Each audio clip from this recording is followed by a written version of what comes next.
You're watching the 420 Pace, found at 420pace.ca. Stay tuned. We'll be right back after this toke.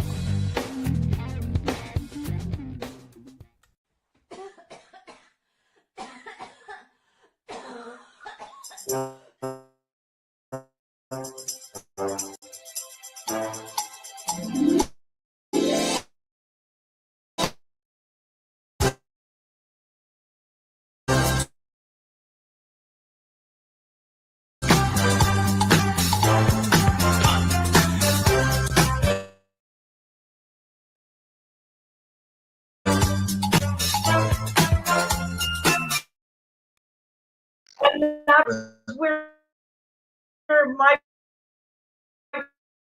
research on the plants and the species and that coming out so that we're not in 3 angles or more rather than just the 2 when we look at cannabis, and we're not forgetting all about the fact that it is a plant.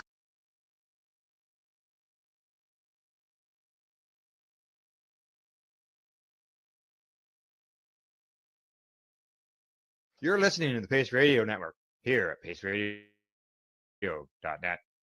The views expressed by the individuals during this broadcast are their own opinions, and they may not be the same as those of their group or other organizations they may be involved with. All medical advice during our broadcast is not a medical opinion and should be checked with your medical physician.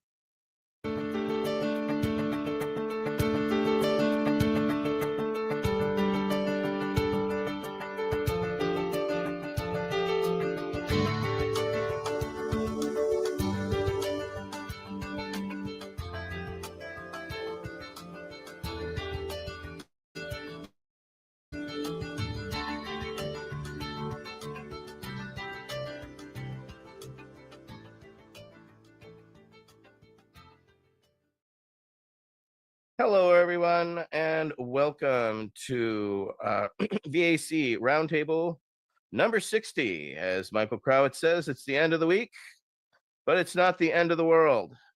So therefore, it's time for a VAC Roundtable. And of course, we have a special one for you tonight.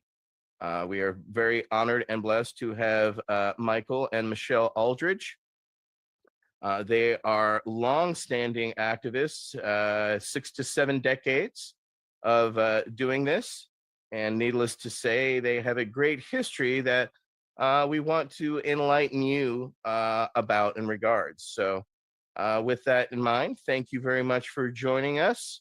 And from here, I'm just going to launch into our first question. And this one is for both of you and each one of you to respond. What initially brought you to cannabis? When did you first hear about it, smoke it? If you can recall that, what was it for you? Start with you, Michael, and then to Michelle. I first started out in the summer of 1963.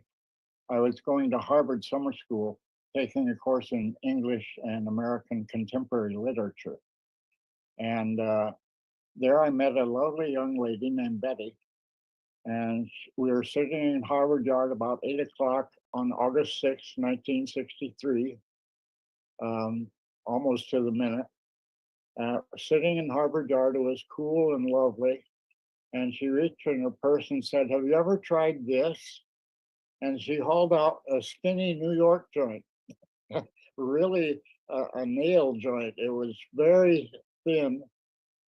And it was very tasty. I enjoyed the taste right off. It made me cough, and it didn't hurt that an hour later we were in bed together. That's always a good start for a marijuana career.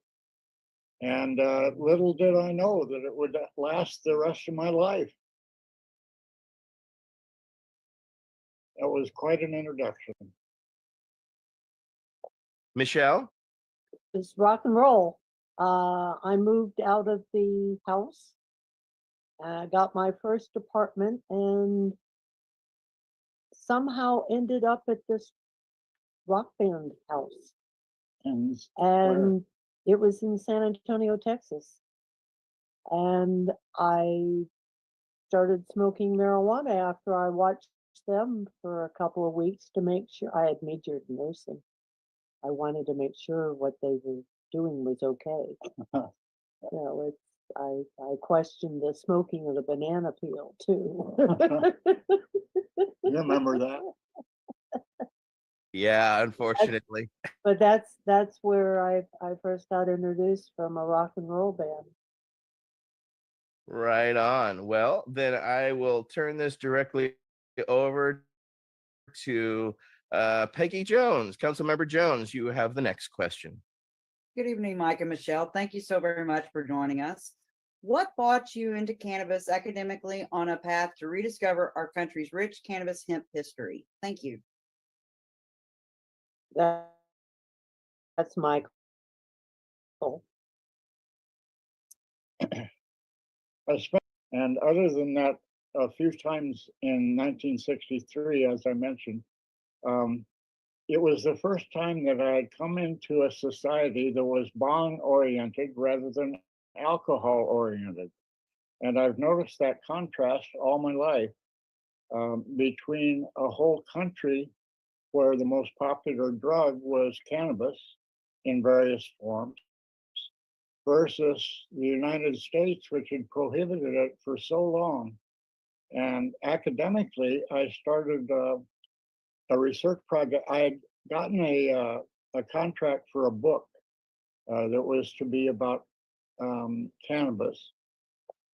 And so I decided to write my doctoral dissertation on cannabis at the State University of New York at Buffalo. So I started Sunyab Limar, a Limar organization there, and did write my dissertation on cannabis. And I think it was called Marijuana Myths and Folklore. And I think it was probably the first doctoral dissertation in the United States that had been accepted.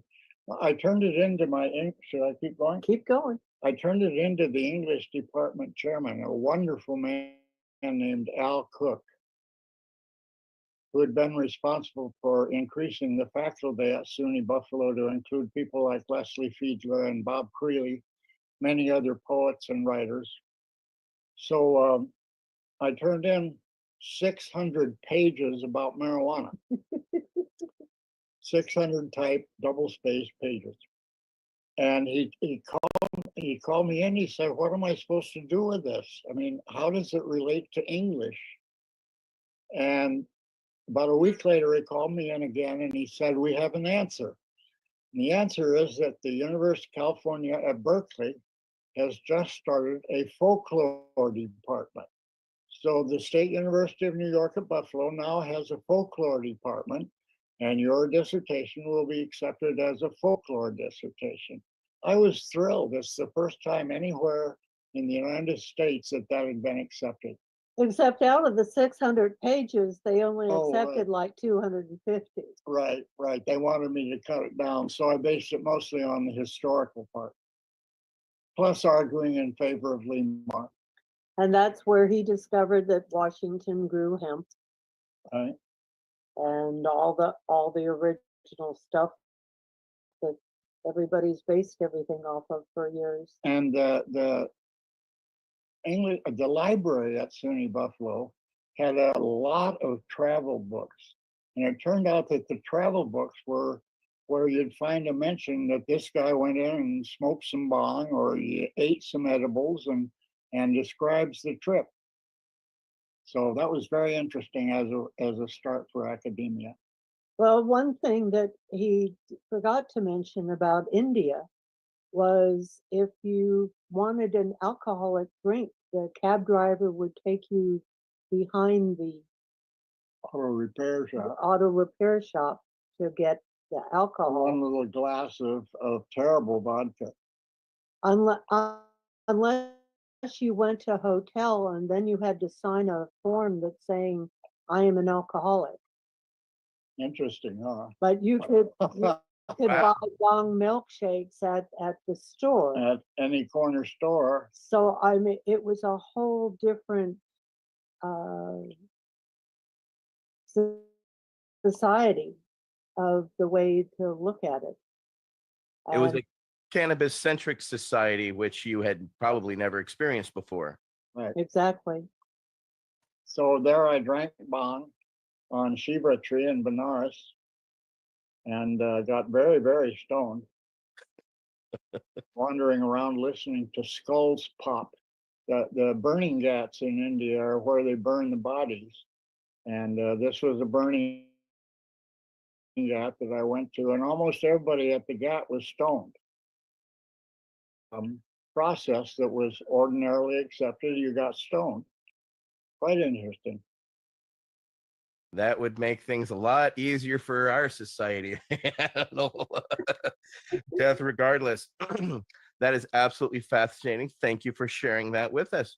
Next up will be Council Member Michael Krawitz. Thank you, Etienne. It's so great to have you on the roundtable, Michael and Michelle. It's so good to see you. My question, just before I ask it, I'll preface it to say that I was giving a speech with Dale Geringer one time at a meeting, and he asked me to give a speech about the early cannabis movement in the U.S.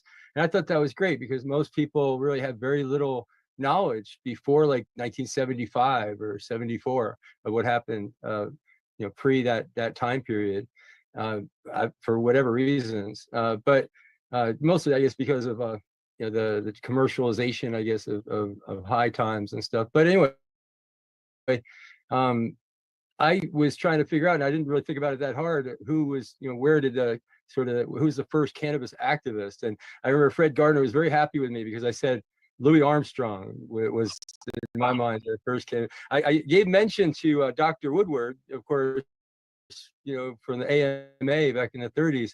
But of course, that was his job. He was a lobbyist. And, Louis, his day job was, we all know, he was a great jazz musician. He didn't have to do marijuana stuff. That wasn't, in his job description. I'm sure they put him at extra risk, even as much risk as he was in. But anyway, I'd love to hear the question is, where do you consider the birth of the cannabis movement?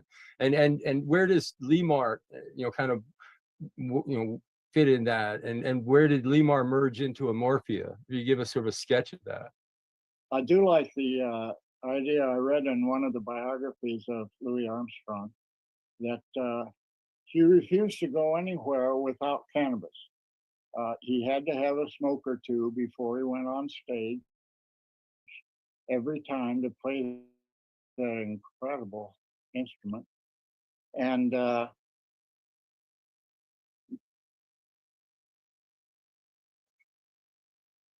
I've lost the thread.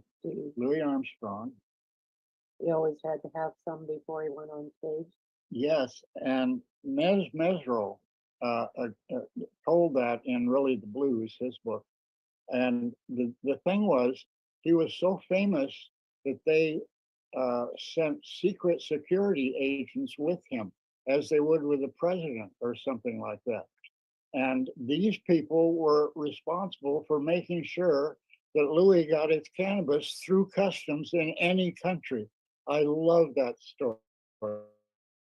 I love that story. But the real start of Limar was in 1964 when a young man named Lowell Eggemeyer marched into a police station here in San Francisco and said he didn't think that marijuana should be illegal, and he slapped a joint on the counter and demanded to be arrested. That's an amazing, brave thing for a young kid to do in San Francisco. And they arrested him. And of course they arrested him. Eventually went to trial. He spent a year in jail and got out. Dale Geringer. Oh, the important part is that his lawyer was a very right-wing attorney named James R. White III. And he characterized himself as more right than Barry Goldwater. Third, wrote legal briefs to defend Eggemeyer. He wrote 4 of them, and they became the Limar briefs. He called the organization Limar for legalized marijuana. And those 4 briefs are very rare now. I have all 4 copies somewhere in the box. And that started the Limar movement. As it happened Allen Ginsberg and Peter Orlowski were in Berkeley at the time giving a poetry reading. And he heard about this. There was a tiny little article in newspapers that Dale Geringer found describing the start of this group to legalize marijuana, and that they'd marched to City Hall and so forth. And so that was the beginning. When James R. White published those 4 legal briefs, he included references to the Indian Hemp Commission and to the LaGuardia report and to anything else he could find. He did a really good research job. And that was my first start on actual marijuana historical research. That sent me to various sources that he'd sourced, and it went from there.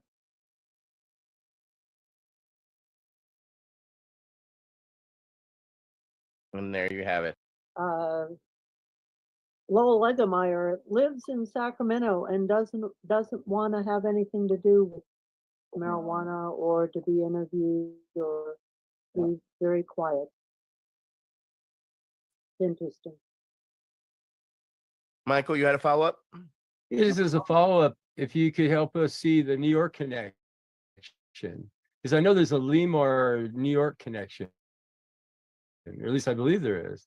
What happened was Alan heard about Limar in San Francisco, went back to New York, and talked about it with Ed Sanders. They decided to start a Limar in New York with a young man named Randy Wicker, who ran a head shop.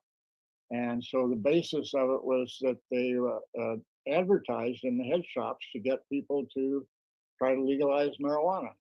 And it worked. They held meetings. Several of the people also went to Chicago in the August 1968 hippie revolution. And that's how it started in New York. From there, Ed Sanders was a very famous poet already at the age of 20 or something. And he was in touch with John Sinclair. So he sent John Sinclair a bunch of pamphlets that Ed had written about legalizing marijuana. John Sinclair thought they were wonderful. And he appointed a couple of people in the Translove Energies commune in Detroit and Ann Arbor. Joe and Roseanne Mulkey were the leaders of the Detroit Limar. They came out to visit me at my place in Buffalo, and I went home from school, and my door was open, and here's these 2 bikes sitting in my living room, having gotten in somehow. I don't know how they got in, and so they're sitting there, and they announced themselves as being from Detroit Limar, and they brought a whole bunch of pamphlets that John had published. This gave me the idea to start one in Buffalo. And So thus the New York connection was born and maintained. Yep. Right on. Well, we're gonna shift here a little bit. Council Member Pius, our British brother, you have a question up next. Go ahead, Pius. Hey, Mike and Michelle, thank you for joining us. Could you share us with your work in the realm with HIV? Oh, HIV. In 1986, I had 46 friends die of AIDS. Michael and I looked at each other and said, no one's going to help the junkies. The gays have some support, but no one's going to help the junkies, so we have to. So we kept thinking about how we go about doing things. So Michael joined, no, before I chose. He joined with Pat Bernanke and Harvey Feldman. And they were doing Bleach and Teach. Mayor Dianne Feinstein would not let us distribute bleach. Distribute needles. Well, needles. We wanted to have a needle exchange real early, because we recognized that it was sharing needles that was spreading HIV. But Dianne Feinstein refused to allow that to happen. So in retaliation, more or less, we discovered that bleach would stop HIV. So we handed out a lot of bleach in little bottles, and people would be given the bleach and they were instructed how to clean their own needles as to not get HIV. And we think that that process, well, it included outreach workers going around. These were ex-convicts, ex-prostitutes, ex-felons, who we trained to go back into their own neighborhoods and work with the gang that they'd come out of, or the prostitutes on a certain street corner, and teach them how to clean their needles with bleach. We think that doing it is what prevented San Francisco from rising 15% a year in HIV positivity. Like they did in New York. Like New York had to cope with. In other words, we think that it saved San Francisco needle users from the epidemic by a simple outreach program. My job in that was to train the outreach workers how Well, to no, go back. you were at Yes, and then you went to ICHIP. YES, and we started a training organization at Youth Environment Study with Harvey Feldman and Pat Bernanke. But then you went to ICHIP. And then we went to the Institute for Community Health Outreach, which was run by a very famous lesbian named Pat Norman. Pat has her picture painted up on a mural in the Castro now. And Pat started this organization funded by the State Office of AIDS. For 12 years, we trained every outreach worker from San Francisco and Oakland and all across the state. We went to San Bernardino, we went to LA, we went all over the place, Fresno even, Auburn up in the north part, and training outreach workers how to deal with their own community with the information that that community needed. It was very successful. And while Michael was doing that, in 1989, I got a job. I was housing manager of the 6th International AIDS Conference, housing for 12,000, negotiate with 54 hotels, plus access to all the researchers in the world. And so I got to talk to them and explain more about needle exchange. I was doing housing for the CDC people and the NIDA people. And so they came to town to look at the hotels. And while they were doing that, I showed them the needle exchange. And one of the big CDC people's doctors was standing in line, waiting to ask questions. And the junkie looked at him and said, "Excuse me, are you in line?" For a needle. He was interested that it was that easy to do all this stuff and to save lives. So I got to spread some of the harm reduction to the people I got to know. Then I went to work as president of AIDS Prevention Action Network. We were a network of 7 needle exchange programs in California. And Joey Tranquino was part of it. And we did that for a few years, and Joey went off and kept doing it, and I went off to write the medical marijuana laws. Well, all because of 46 friends dying in 1 year.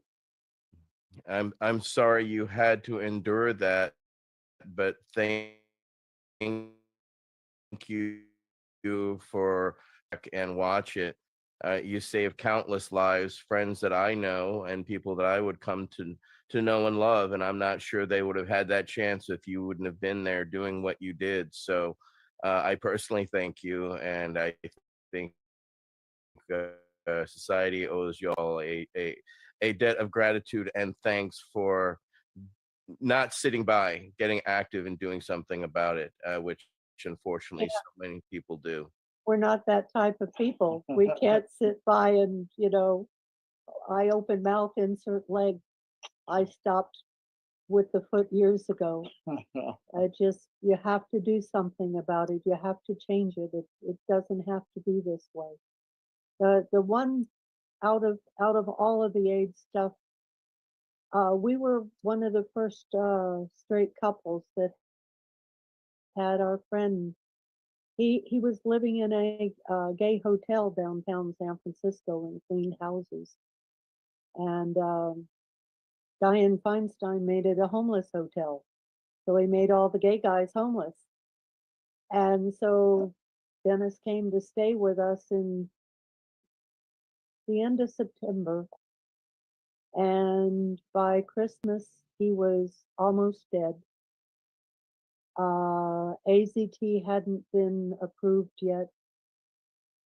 He was a veteran. So the first week of January, we took him to the Veterans Hospital. And that's where he died. So it was very personal to us.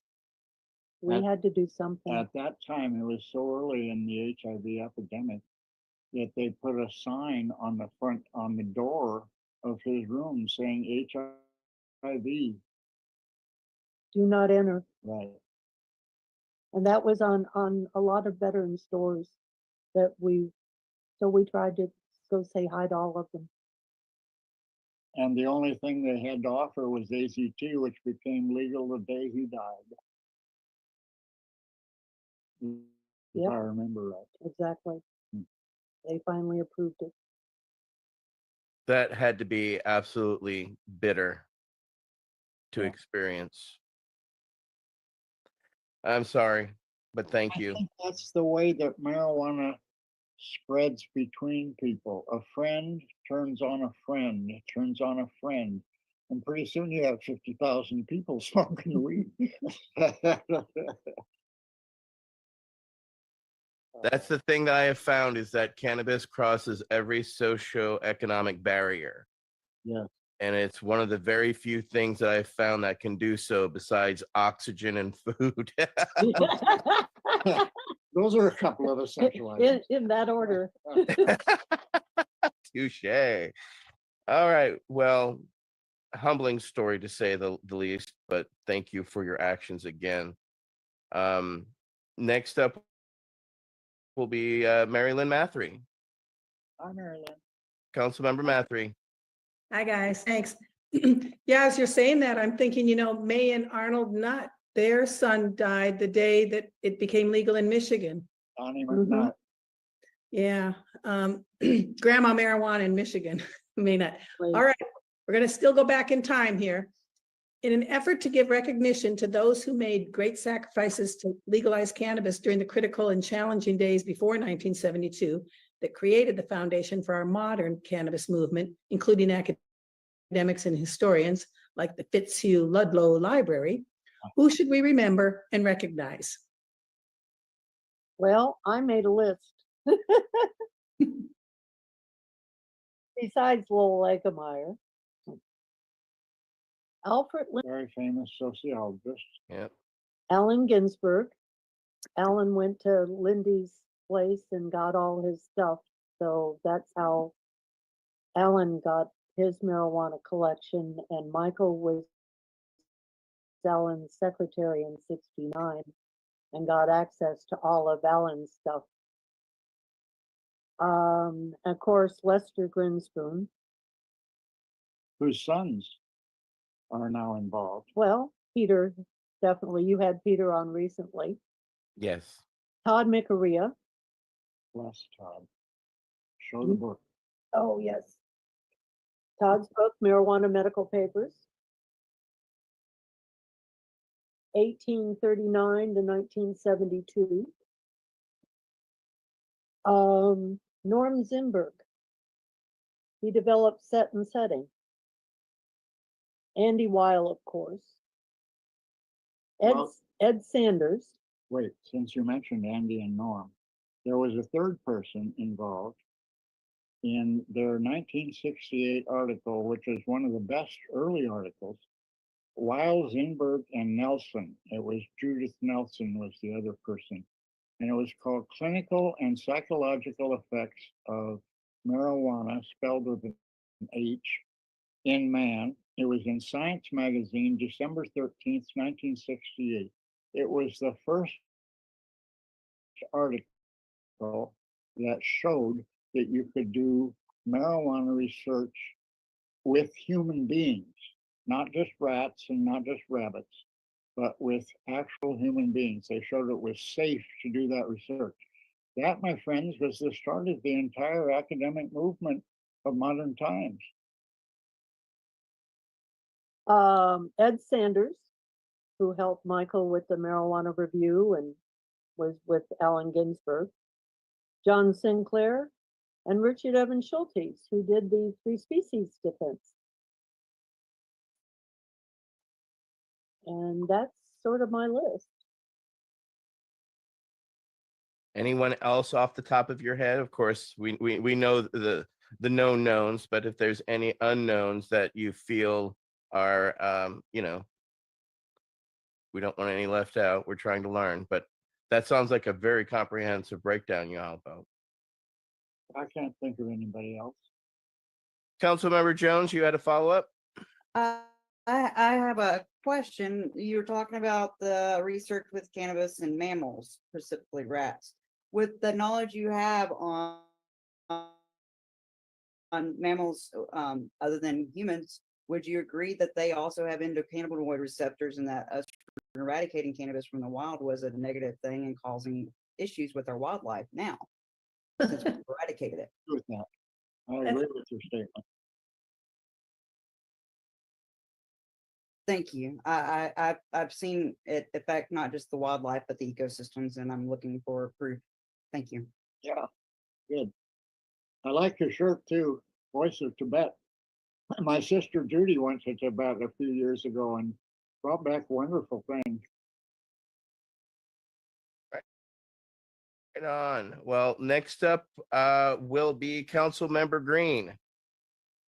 Councilmember Green, you're recognized.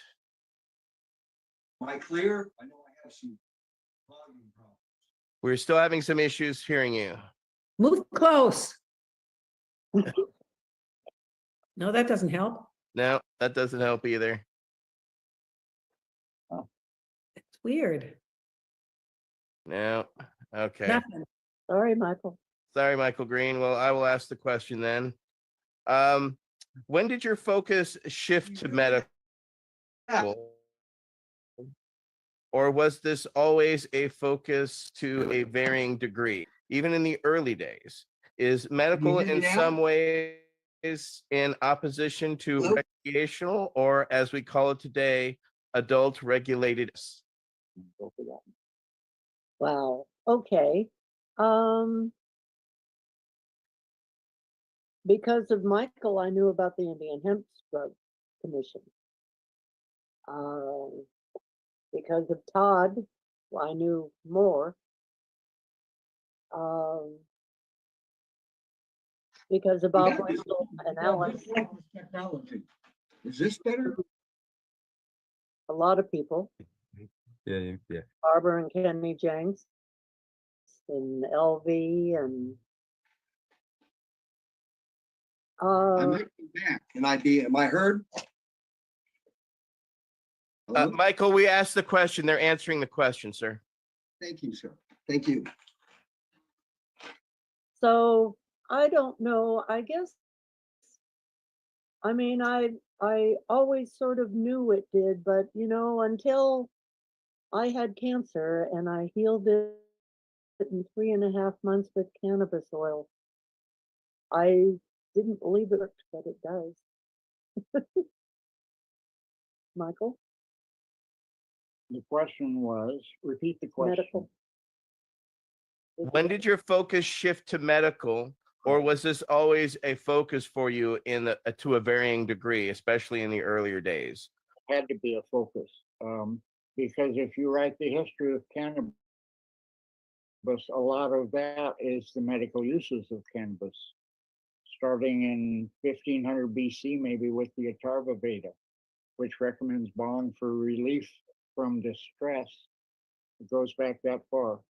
And I want to quote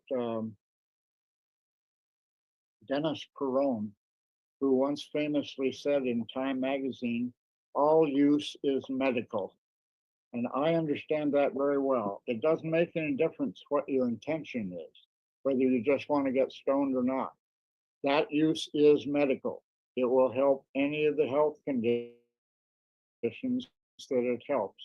And you may not even realize it until you suddenly realize you're breathing better or you're feeling better in general. So my answer is the medical and recreational use are indistinguishable in history. And the modern distinction ignores the fact that even recreational use is medical use. Now, the one thing that's going to come up is the rescheduling because of this. Right. If we reschedule to Schedule 3, that's medical only. So what will happen to recreational? It's going to be a good, interesting question to pose if the DEA even goes along with it.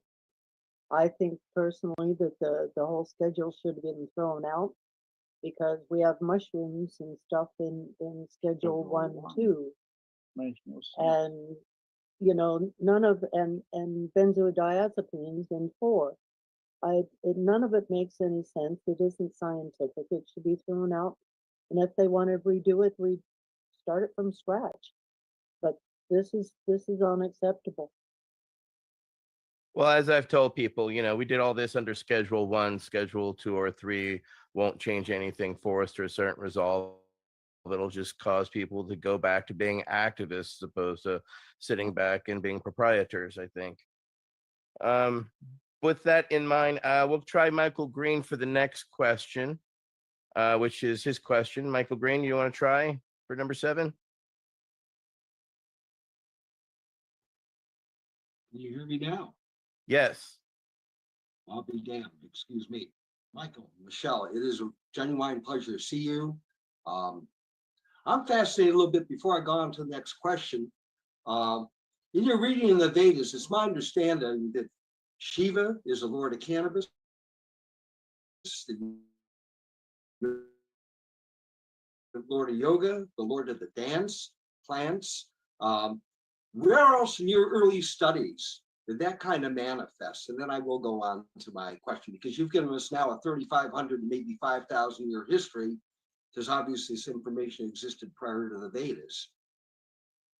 As you probably know, ancient China had a lot of involvement with hemp, and it wasn't just for cloth and thread. They grew a lot of hemp in China. I don't remember the exact places, but they keep discovering little stashes of hemp in burial tombs, and Like the Scythians. like the Scythians, who crossed. They were the best horsemen in the ancient world, Yes. and they'd ride into a place and conquer it. And part of their society, part of their zeitgeist, if you will, was cannabis being spread all through the Middle East. Chris Bennett has done a wonderful job of recounting some of that early history. Excellent. Thank you for that. Just, it seems to me like history's telling us this has been medicine from time immemorial. So the follow-up, the question I've been assigned and now posed is, it's my understanding that you look in retirement, where you are at the moment, especially you, Michelle, are looking to create a cannabis museum. We're just curious what your vision is, what that would encompass, what you need to get that together, and maybe perhaps what we can do to assist you in that. This has been a dream of ours for a very long time. Even at home and in my 2 storage places, I have like 500 boxes of cannabis materials. many, many books, many of them autographed, a whole library of cannabis stuff at home and in a couple of storage areas up north. And I don't know what to do with them. So the best part for me would be to create a museum that was bigger than a museum. And Michelle will talk about that. This is basically her idea, and it's a really good one. Well, what I want to do is do a California Cannabis Historical Society. Let me read you a definition. A historical society, also known as a preservation society, is an organization dedicated to preserving, collecting, researching, and interpreting historical information and items. Besides a museum on top of that would be perfect for what we want. California Normal has all their archives. Chris and Mickey, Jack Hare, Jeannie has all of Jack's. We all need someplace to put them, and we're getting older and older and older. So I always had the dream that all the dispensaries at one point, when everything was legal, would all want to give money to a museum, a historical society, to keep it all, because we were the first ones to put marijuana on the ballot. Did you know that the hemp was grown at Sutter's Mill before they discovered gold?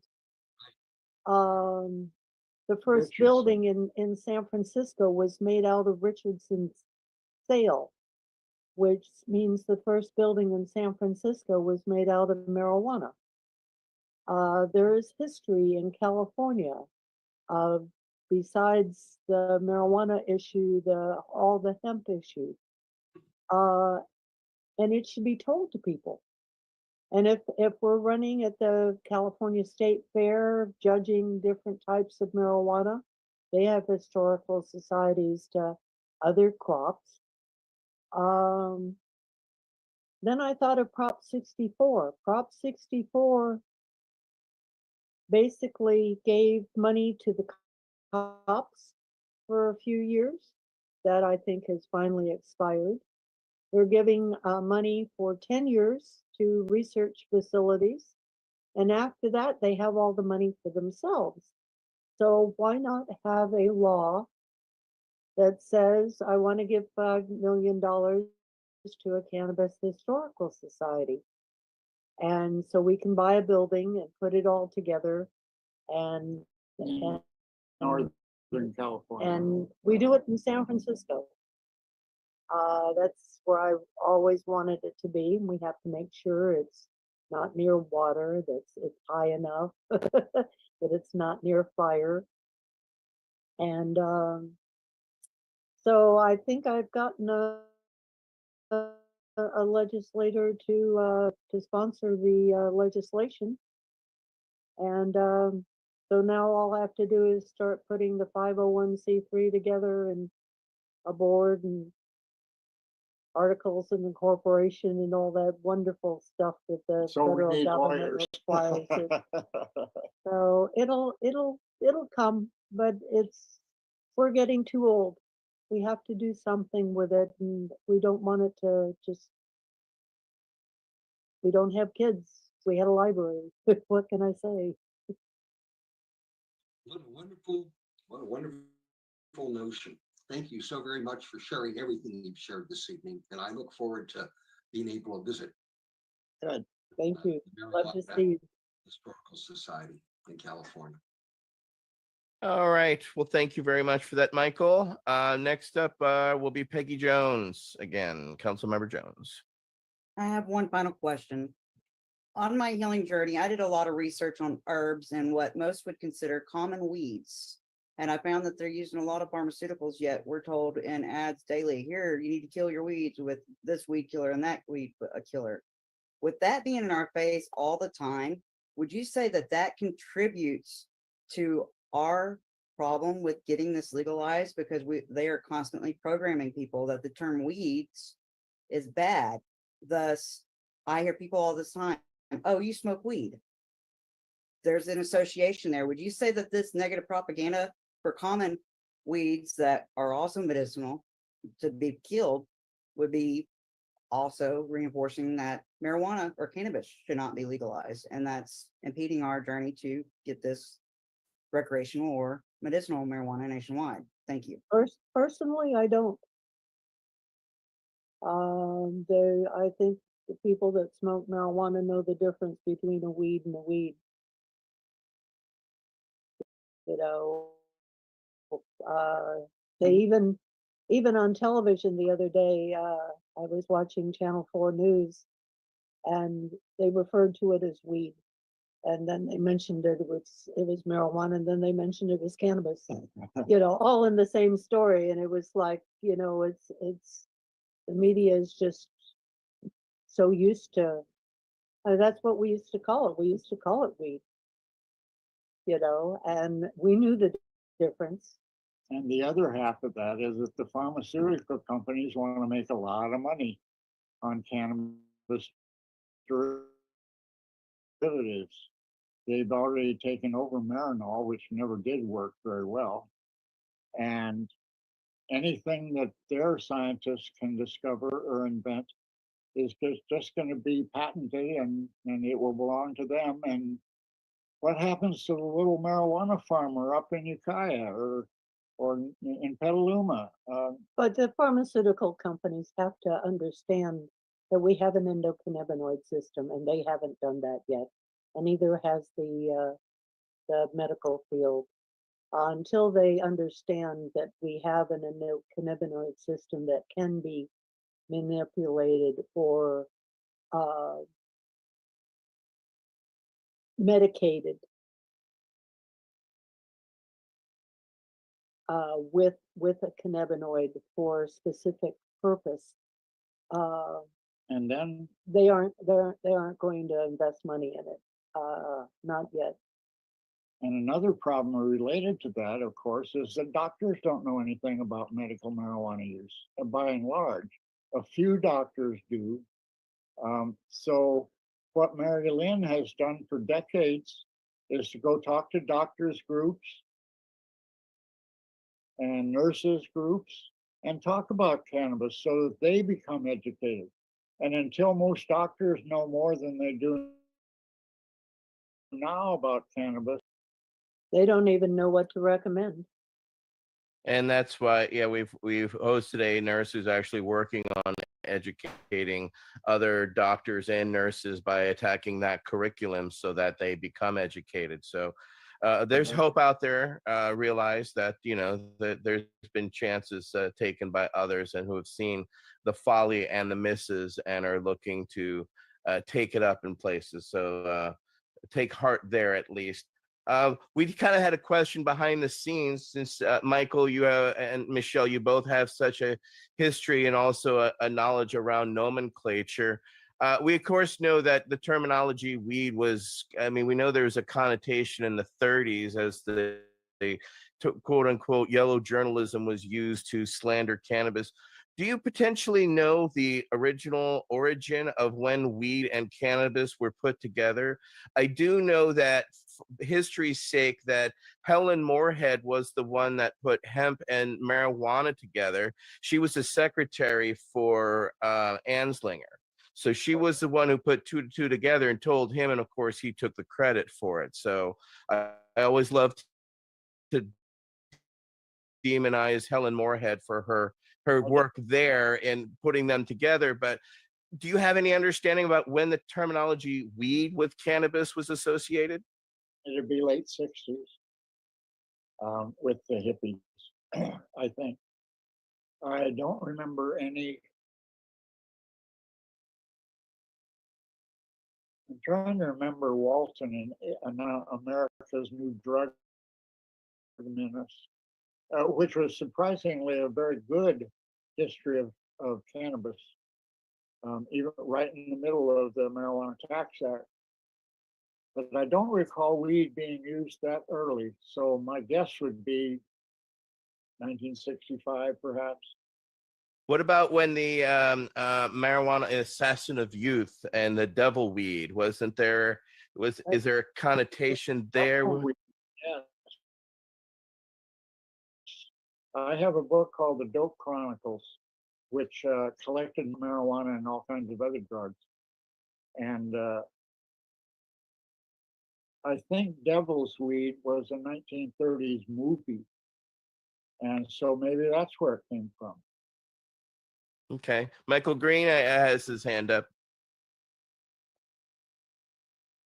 I was just gonna say, I recall having come across the Devil's Weed movie and understanding that the terminology as I always understood it, perhaps came back to being after the 37 Act, when of course World War II came into being and suddenly they had to have hemp. And a lot of that after the war became what we called in Arizona ditchweed. Mhm. And it was, eponymous. It was everywhere across the country. So in my circles, we always thought related to those plants that had basically gone wild or back to being wild just popped up wherever you can find it. I have a picture of some farmers who were working for Park Davis and Company. I forget where it was from, marijuana farm. And that was to be able to make their own products from marijuana rather than relying on India as the source. Interesting.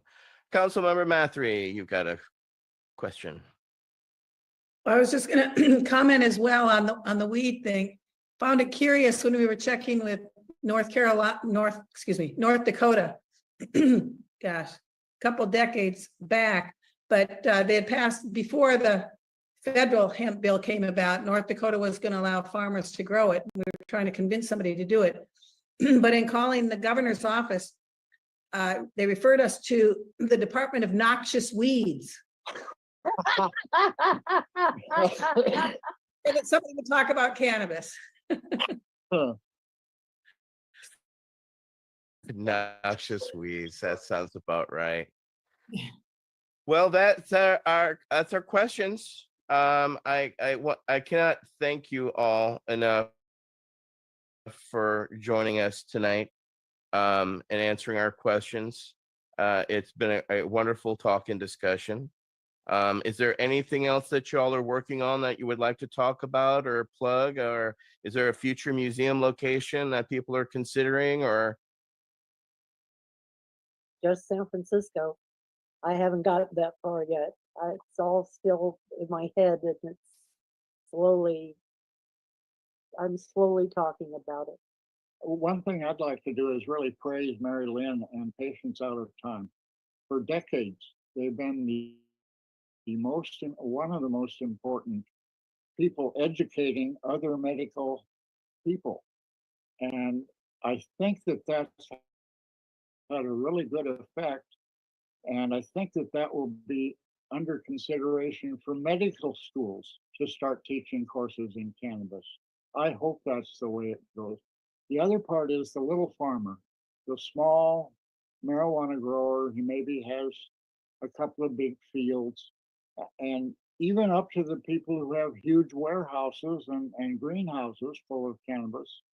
Don't forget that this is the livelihood for a lot of people in Northern California who are not the big industrial corporations taking over the industry. So I would say it would be important for future laws to make sure that the small cannabis businesses and farms are not just wiped out by the big industrial companies. We have been. You have, and I cannot thank you enough for your leadership over the decades and guiding us as we've done what we've done. Berkeley, say the most important thing I should have said. Can you guess what it is? I'm Go ahead. At the first National Normal Conference in Washington, D.C. in 1972. That's a 50th anniversary of being together. I invited her to come out to San Francisco. She did 2 weeks later, showed up in this beautiful little yellow Fiat Spider, which a sports car that I dearly love. We've been together for 50 years. 51. In the same apartment for 50 years. 51 years on. A Well- cramped apartment. Yeah. Our own personal museum, yes. Truly. Well, congratulations, and we wish you all a happy anniversary up, and thank you for this time together with us. I would like to thank Michael Green, Michael Crowitz, Peggy Jones, Mary Lynn Mathry, Mike Davis, Pius here. I'm Etienne Fontaine. And of course, thank you, Michael and Michelle Aldridge, for a absolutely wonderful discussion tonight. And we'll be back in 2 weeks, people, for VAC Roundtable number 61. Thank you. very much. It's been our pleasure. The Veterans Action Council is a Pace Radio Network content provider.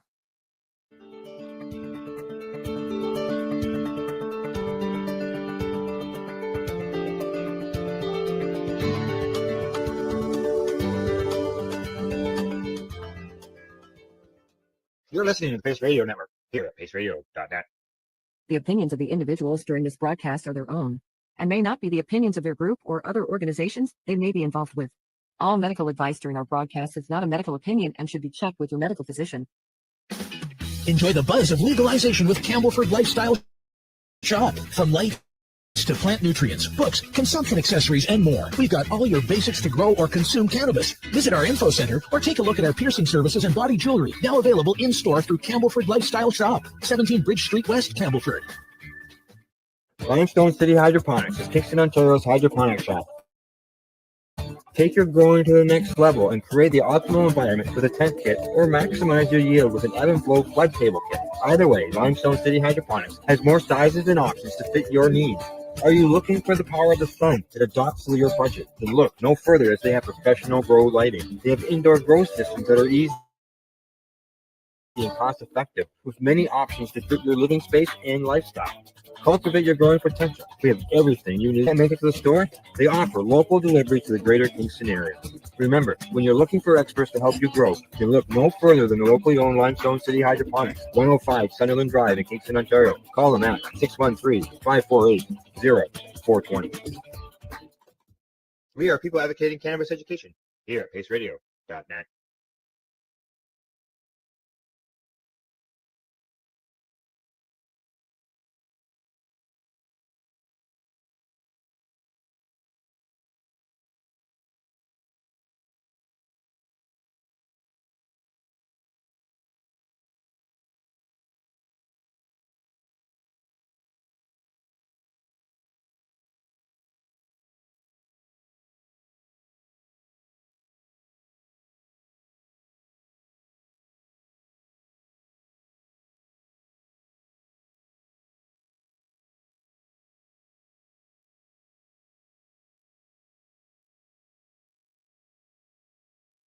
And so this medicine really, you know, ultimately, and this is a central thing with psychedelics, of course, is it was really about, you know, being hit really hard with the invocation to die, you know, ego-wise, right?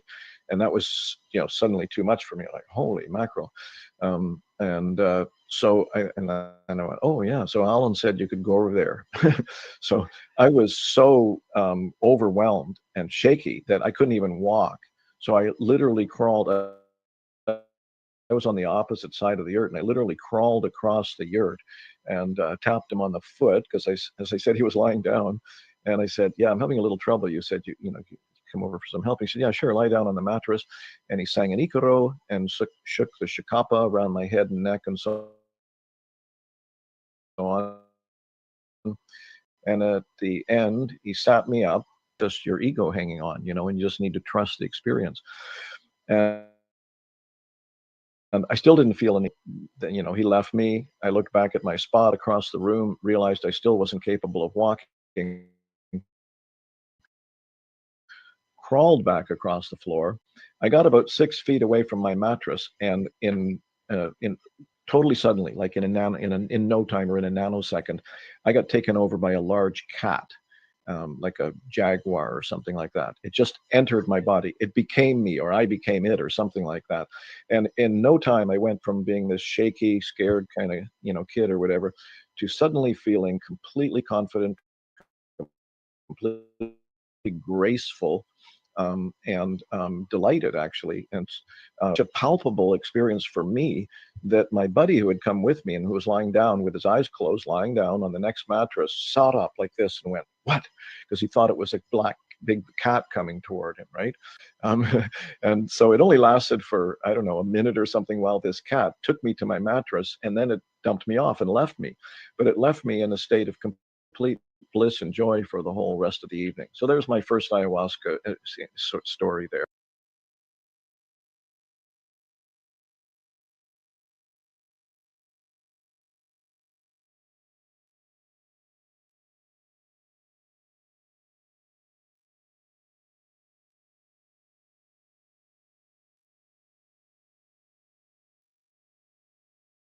You're listening to the Pace Radio Network here at paceradio.net.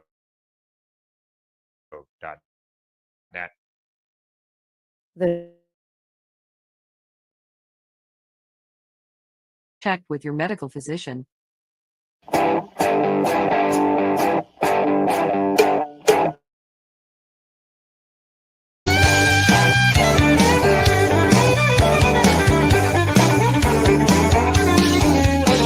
I woke up this morning with a crack in my head.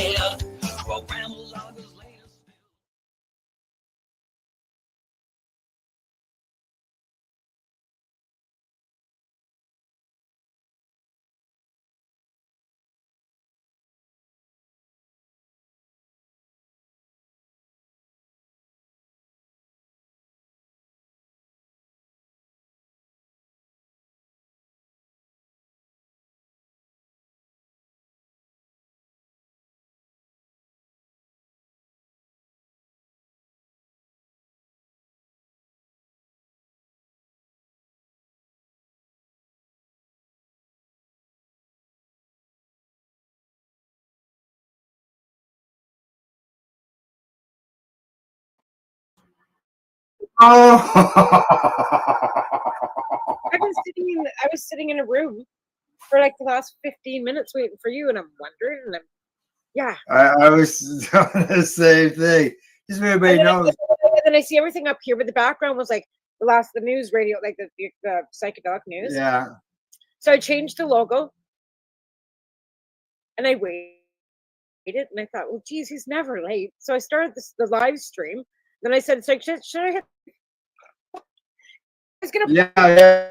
I said, no. I see it going. Anyways, it's been a day. As you can see, I'm back home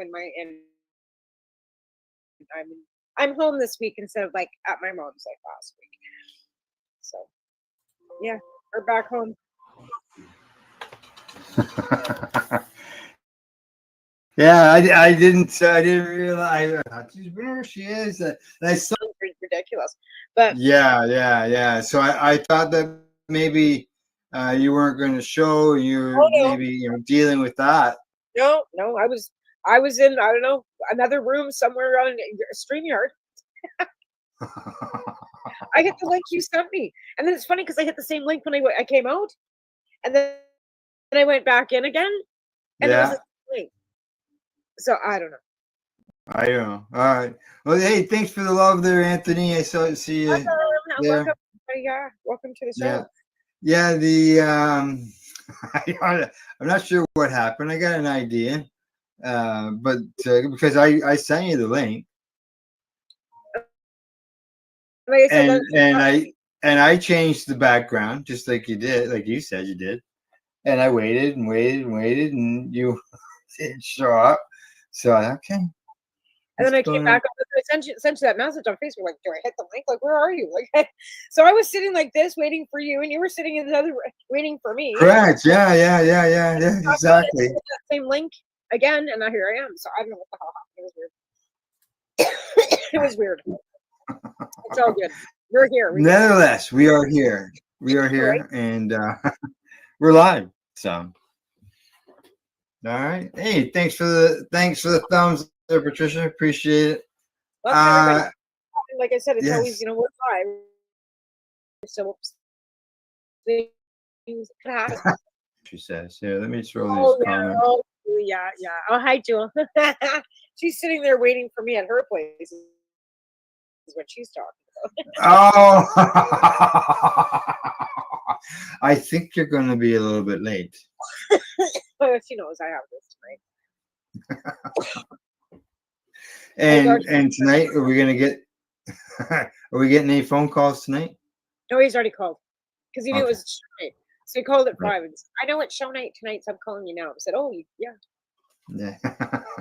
No, we should miss that phone call tonight. Right. It shouldn't happen yet.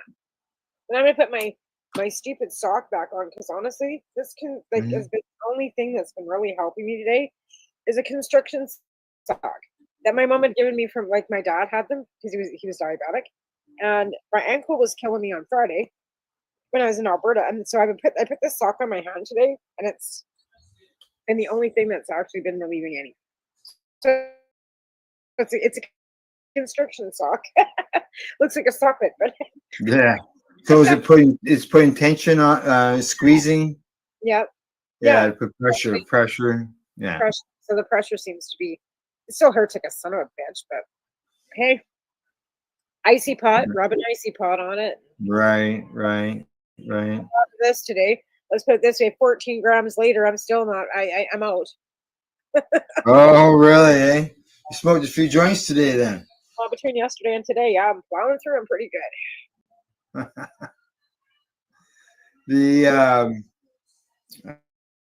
It's that time of year. I noticed that my plants have all gone to bloom. And actually, while we were both here waiting to start the show, I actually was spending some time out in the garden working with my plants, and then I noticed on my phone that it was 20 to 8. And I thought, holy shit, I better get in. I have a friend of mine that said she's got like a 12-foot autoflower, and it should have autoflowered. It should have and it hasn't yet. Enjoy your supper, Julie. Oh, I'm going there. She's making meatloaf. Yeah. All right. Tomorrow will be over shortly. Thanks for making dinner. Autoflower. It should be flowering. It should be at least throwing some. Even now with the different light changing, even if it's not autoflower, it should be starting to show some hair of some sort. Well, how long have you been growing it? She's been growing it for like 20 weeks. Oh, well, I guess it's that big. Yeah, it would be. And it hasn't gone into bloom yet? And it's an autoflower. So she's like, what the fuck? Something's not auto flowering. Well, I said, are you sure it's not hemp? Like, she goes, no, I bought the seeds from blah, blah, blah. I said, I don't care where you bought the seeds from. Are you sure it's not hemp? Because that's the only thing that I can think of is that she got some hemp seeds, because hemp seeds will grow. They look like cannabis, but they'll never bud. Never bloom? They don't really bloom. Like, they get seed pockets, right? Like, they're meant for growing. So you don't get like big buds and stuff on it. But they're like these plants, if they were cannabis, should be showing some sort of balls or hairs. Just saying. Nothing tall, eh? Nothing. Hmm. It's like I said to her, it's a conundrum. Like I said, I'd have to see pictures, but honestly, I'm leaning towards hemp and not cannabis, but I could be wrong too, right? Yeah. But like I said, even with the light, like it's supposed to be a 12-week auto strain, and it's been. No, it's not. I think that's been established that it's not. What it is, but she's not happy because she's a patient, right? And so especially if she bought and paid for the seeds. She sure did. And I can't remember what company. She did mention to me what company No, she bought them from the legal store in Nova Scotia. Oh, In really? Yep. Yeah. Yeah, because that's the only access she had was the legal I store. think, yeah, and I doubt that she would still have proof of purchase, like a receipt. Probably not, because she's been bouncing between Airbnb and her place, and like, Yeah.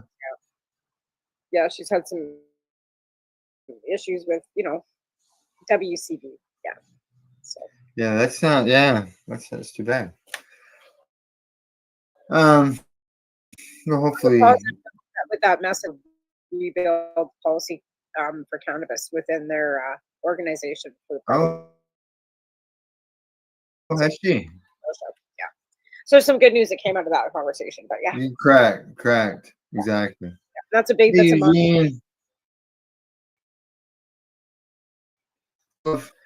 Yeah, it's a Reform does policy. she still she probably doesn't have the packaging. She's just kind of a pack rat like me, so she just might. Like I can't say for sure, but I should ask her all these things. I'll get a hold of her later. She's 3 hours now. Every time I say, "Do you want to come on the late show?" because she comes on my show during the week. She's been a past guest a few times, and she's Nova Scotia, she's Cape Breton. It's too late because I said to her, "Do you want to come and update us tonight on the show?" She's like, "It's too late. I'm already in bed by that time." That'd be 9 o'clock down there, right? So that was the thing when Debbie was on the program and being part of the interviews and stuff. Being the fact that she was an hour behind us or hour ahead of us, ahead of me, that put a 9 o'clock start. So it was 10:30. She's early bedder and early riser. Right. Yeah. She'll eat a cookie and she's in bed by like 9 o'clock Nova Scotia time. So I don't even phone her after. Like it's 5 o'clock here. I don't phone her. Like if I'm making dinner, I know she's getting ready for bed. So we usually calling each other during the like morning time. She'll call me in the morning. She sees me on Facebook at 7 o'clock in the morning. Yeah. Did you turn those off? Turn what off? The comments. The comments just turned off on the screen. I didn't touch anything. Neither did I. No. That's odd. No, I didn't. I've got one hand. I'm not touching. Well, I know I didn't see. I didn't see your reach, but I thought I checked. No. Yeah, because you don't have that black square down there, right? It's not bad, Al. You got that text message about the orthodoxy. Well, yeah, that was really weird. Because you're the first one. Like I was trying to like send it to Taven, and you're the first one on my contact list, just in my contacts in my phone, right? Or in my contacts, right? So I must have accidentally hit your number and or Taven's number, like when I don't even know. Right. That's what I said to you. Like my hands like gimbled. Like I don't know who I was sending that text message to. I thought it was his teacher, Mrs. Graham, is who I thought I went to. And I have to say to her, "I'm sorry, I didn't mean to send that. And it was you." And I'm like, "Oh, it's just Al. It's okay." I think it was the doctors, the dance doctors. No, it was me. It was It was me. How did they get my? How did they get my number? No, because I forward it to Taven every time they send me the text from my Oh number. yeah. I was just forwarding it. No, they don't have your number. No, that was just me.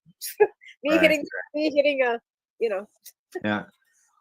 What do I got for us to discuss today? I don't know, a few things here in front of I me. have some good news. We have a new CSP out of Burnaby. Do you? Yes. That's good news. Yeah, well, let's get the CSP update. We usually do that first. Yeah, so yeah, we've got a new chapter opened up in Burnaby. She's a single girl. She just kind of made a video, and I just kind of said, "Hey, well, welcome to the family." I run CSP in Cranbrook. This week we are running low in meds as usual. I am down to the last 14 grams from my anonymous donor, which is pretty much going to be gone by probably tomorrow, because that's just the way it goes. And I got to head out to Dirty Darts tomorrow, take some more candy out there, and yeah, but I can get this kind of like yeah. If you're taking out more candy, then hopefully there's something there for you to receive out the other end. Right. So I've got a few. Like I'm not taking lots out. I'm only taking out like maybe 6 packages because I don't know what they've got left out there. It's been a while since I've. Correct. Yeah. So it's not much like taking a whole whack if they already have lots. So. Right. Okay. As far as stuff to discuss for tonight, did you know? Let's see here. Oh, a new report came out. Just came out actually 2 weeks ago. And it says it was a report on self-reported cannabis prices and expenditures from legal and illegal sources 5 years after legalization of non-medical cannabis. Yeah. Yeah, well, that's because there is no medical cannabis to be fair. Yeah, really. There's something all right. Just to interrupt, there's a thing on CBC about cannabis hypertosis again, and how there's a lot of fear Oh, is mongering. there? Yeah, a lot. It was on TikTok yesterday. I made a comment on it.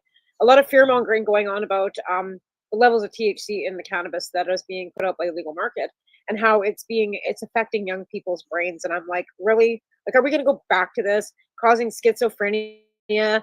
Where are your studies that you're citing this from? And these are people that have had experiences with it, right? I understand. But if you got a prerequisite to having mental health, not have popped up yet. But again, there's absolutely no research done. So my message is, I'm not saying that I'm not disputing that it doesn't happen. I know people that have had it happen to them. I'm not saying that it doesn't. It's like any other medication for everybody. Any pharmaceutical medication might not work for you, might not work for me, might work for somebody else, right? But quit fear mongering and keeping the stigma on the plant. They're stigmatizing the plant still. Still 9 years later, they want to keep kicking the plant over. Yeah, I had a discussion with a researcher, somebody that has letters behind their name, and I got letters behind my name too. They mean fuck all. Anyways, go ahead. I do. Actually, yeah, I got a bachelor's of BCA. You bet. Bachelor. Well, they're doing ongoing research right now. I don't know if you're doing anything to do with your bachelor degree or not, but I asked them about the predisposed, schizophrenia and stuff, and they said, "Oh yeah." And I said, "Well, is there anything else that's been new that you can say that's been caused by cannabis?" And they said, with the high THC stuff, is what they said. Yeah, they're banging at the plant. No, that's not. That's not CHS. That's completely separate. No, I know. And here's my thing. So how many times they've got this at 294. What do they got this at? How do you even decipher 4.92 milligrams per gram of THC? So that's only 4%. Well, right? They're talking about more along the lines of the dabs, the concentrates, not just regular buds. Well, that's concentrate. The concentrates are going to be effective you a little bit differently. They are higher, much higher than a cannabis plant. Right, they definitely are. Like some of them are triple the amount of THC than cannabis. Yeah, they are. But again, I know the hardest thing I've ever done is cough hard, pee my pants, and go and eat something. I don't know where this hyper, different subject, CHS. That's separate subject. don't mix them together. I know, but it's just so it kind of floors me that it's still the same stigmatization all the time. Oh yeah. There's always going to be stigmatization. I don't think it'll ever go away. Fear mongering and Anyways, so I had quite the conversation with this other creator on TikTok about the fact of fear mongering. Quit fear mongering. And especially if you don't smoke it. That's another thing. If you don't consume it, you've never consumed it. You don't know the effect of it on yourself, never mind anybody else. Oh, this researcher that I was talking to had even done psychedelics, never mind smoking cannabis. No, this person is a mental health advocate. It's never smoked. Oh, yeah, no. This person was just talking out her ass. And I had to No, yeah. Yeah, no, this person wasn't that into things. No, an advocate for mental health. Yeah, and they weren't expressing any fear mongering comments or no, that person wasn't. This person was, and that's what made me so yeah. You're non-consumer and you're trying to advocate for mental health. Don't throw cannabis into something you don't understand. You've never smoked it yourself. She's never smoked it. So let's see here. They say in this report, 78% of the people who bought cannabis bought it from a legal source. We must sell an awful lot of cannabis because there's an awful lot of cannabis that's sold that's not in the legal source. And I don't imagine, we had that article from Owen Smith that we read off there recently. And yeah, because they don't consider indigenous cannabis as being a legal source. So They just busted one in New Brunswick, another one on. yeah. I seen there was protests over that as well. So but its number still seems high to me. But that's what they report, and this is self-reporting. They say that price per unit was higher from illegal sources for dried cannabis.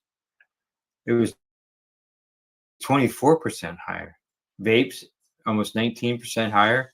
Hash was almost 40% higher. Capsules, actually, capsules were less. I know. I went to Alberta and I bought the same vape tip in Alberta that I buy here. Thinking I save money in Alberta. It was more money in Alberta for that vape tip than it is here. Yeah, really, eh? Well, yeah, different. Well, and you guys got an extra vape tax on top. 20% vape tax here. There's no vape tax in Alberta, and the same provider, Couch Lock Kush, same exact vape, same exact tip, $47.99 in Alberta, $45 here. It's not a lot of difference, but it's no. But could that just be the retailer trying to get an extra couple bucks out of it? In Alberta, possibly. Yeah. It's $45, so that's including the 40% vape tax and the Right. Yeah. Well, my last cartridge was my last cartridge here in Ontario was $47. Yeah, $34.99 is about average for the 1 grammers here. Well, yeah, and like I was getting live resin, so I wasn't just getting distillates or anything. This is Fugo. It actually has a name on it. Most of them just have THC and everything. No, this says Fugo. This is the name of the brand, and then it's just yeah. I can't remember what it was called. That package is gone. Yeah, let's see what else we got here. And they vary between province too because of different taxes, right? But yeah, BC has a 20% vape tax, but that's not just on weed vapes. That's on vapes. That's on nicotine vapes too. Oh, okay, yeah, I don't have anything to do with them. They know you hard. If they can tax you out here, they do. Yeah. Oh, yeah. Bring cash. Let's see. Bring cash, bitches. I'm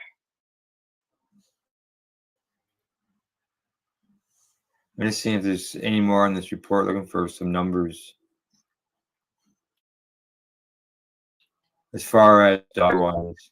Those research paid research studies last week. Yeah, let's see if it tells me if it has that who paid for it. Which is great.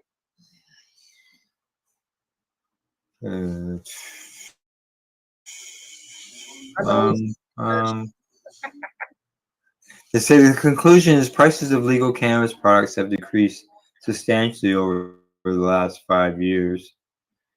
And the narrowing difference between the cost of legal and illegal products is narrowing. Well, yeah, it really is because it's no cheaper out at the res than it is in the stores, honestly. Yeah. And yeah, they only take cash out there now, so a lot of people aren't going. Oh, really? Eh? Yep. They've lost all their ability to bank because of the illicit market. Oh, so they're into having to move cash around, which is crazy. Yeah. They had a square out there. Usually a square doesn't discriminate, but apparently I don't know why, but they don't have. They don't sell any cash sales out there right now. Yeah, there are a few. Not very many actually. Like you said, Square. There's a couple others I think Also, that are taking. Some of the indigenous people and some of these in Ontario specifically, they had the Ganos on CBC last night, where they're lobbying against these large cannabis stores being allowed on their reserves. They don't want them. They're taking out trees, they're taking out like certain pieces of their land. They're actually fighting for them not to be able to put they're who's so these are these are people that live on the reserve. indigenous growers No, that are indigenous doing that don't want these big indigenous stores on their right. they don't want them. Yeah. They're taking out trees, and they this is Oka actually, because they fought in Yeah, I Oka, seen, yeah. the golf course, right? And then they, and now they're fighting with their own people to keep the trees that they were fighting for during Oka not be made into a golf course, because now they're taking them out to build a huge cannabis store, and they're Yeah. not happy about that. I know So- that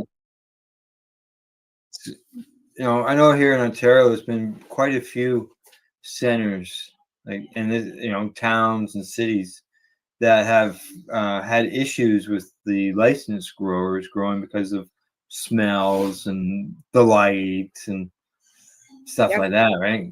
Their sky is pink in the nighttime. It's And lit up. I get that. Like better zoning, I guess, is what it should have been. When they were, picking these places. But again, like, to the viability of how many stores do you need in one spot? Like, how many people are going to be viable? And, Well, they're citing organized crime. These stores are being ran on reserve. Growers or growers? I guess they want to grow and have a store at the same location. I don't know. It was all about this one, all about Oka, and about how Yeah. they're not happy about the stores going in, how these big stores are going in. They're being run by the organized crime. They know they're being ran by organized crime. There's nothing that anybody seems to want to do about it. And the band council doesn't Have any say?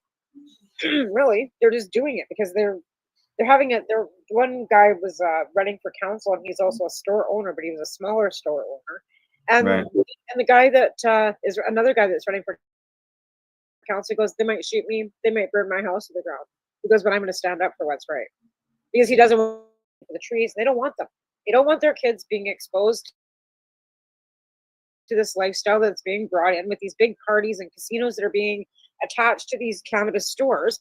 And apparently casinos and big events that are like that bring in people from outside the community, causing a lot of issues. And this is what they were citing last night, that these big stores on wherever they're Oka or on the res there is causing a lot of problems. Oh, I know. I've seen it in the news. I haven't read it, super close or anything like that. I watched it last night because it kind of wraps around on my computer. Right. Because really it should be an ability for First Nations to actually have a viable industry where they can actually employ people and make money. Yeah. Yeah. And do it on their sovereign land without the overregulation. But again, if organized crime or infiltrate build a house or renovations to a place. Like I know when I go down to Taganega, like when I was down there a week or 2 weeks ago, there was one place that was closed, but they had a big sign there under renovations. Yeah, like I said, they were complaining about big parties and big events that are causing clogging on the roads, bringing people into the community they don't want in the community. Like I said, this is just the feedback that the community members of the band was telling. This is their community saying, "Hey, we don't want this here," and then getting threats and being told that their houses are going to get burnt down, they're going to get shot. This is the shit that's happening. Yeah. Oh yeah. With cannabis, it's bullshit. Like cannabis is not supposed to be brought violence. That's supposed to be, you know what I mean? Like it's sad. It's sad. It's sad. Yeah, it's too bad that everybody can't get along. And it's where there's money, right?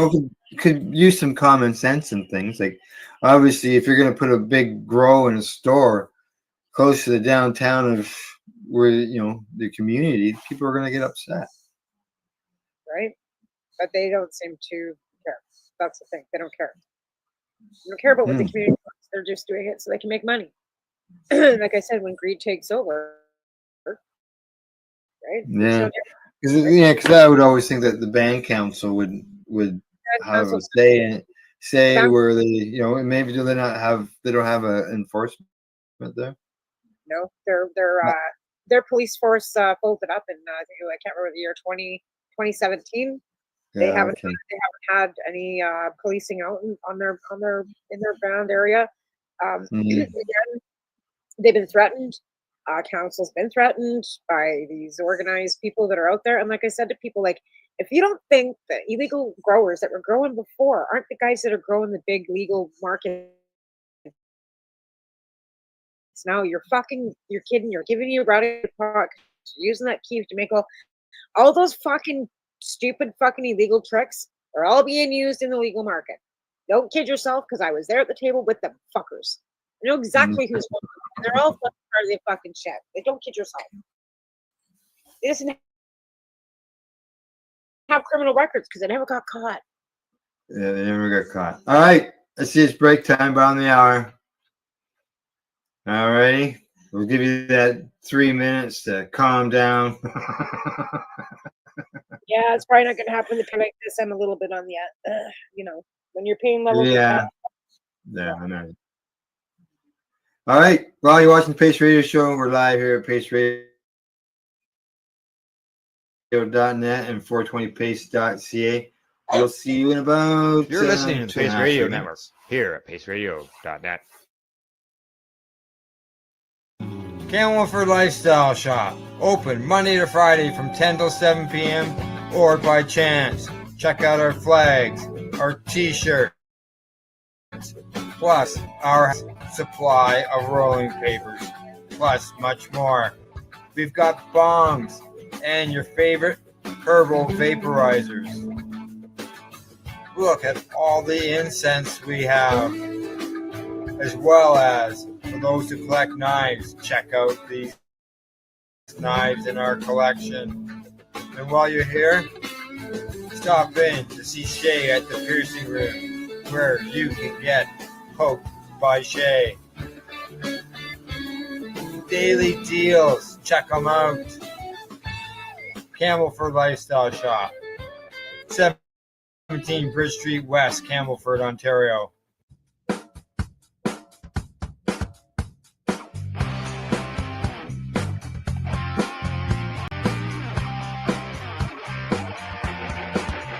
I'm having an awesome day, and I'm gonna make sure it stays that way. I'm having an awesome day, and I'm gonna make sure it stays that way.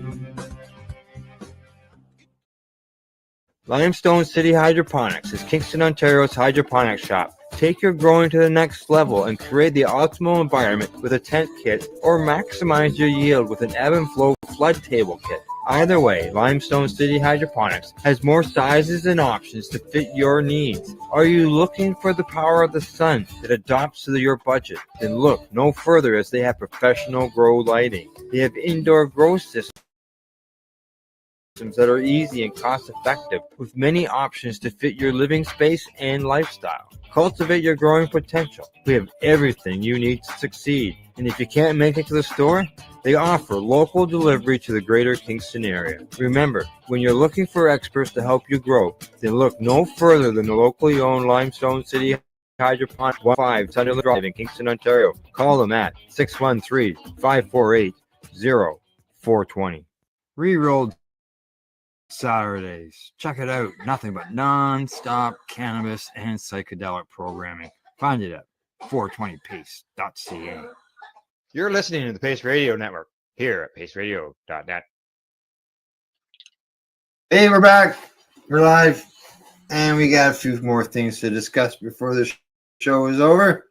I got a list here of things. All right. Now, going from fear mongering and stuff like that. What about this? Cannabis use linked to younger brains and better cognition in older adults. I agree with that one. I think we had talked in a previous show. We had a similar article, kind of, Yeah. 25,000 adults to check that on. So that's good to see, because they're always worried about the developing brain and blah, blah, blah. it's good to see that right? as as we age, it actually slows the aging process down the brain. And the benefits it has for children that that suffer with epilepsy, right? That do suffer with pain, and if they can use, CBDs and tinctures, it's far better for there's no side effects. Yeah, the and terpenes as well. Yeah, they've been linked to help pain relief. Right. Everybody's always looking THC and CBD. Well, now they're Why even not? like on packaging now are putting what the terpenes are, even in the legal Yeah. market. Like, that's a big thing. It's front and center now because we Yeah, realize it's on them. Let's see what I've got here on mine.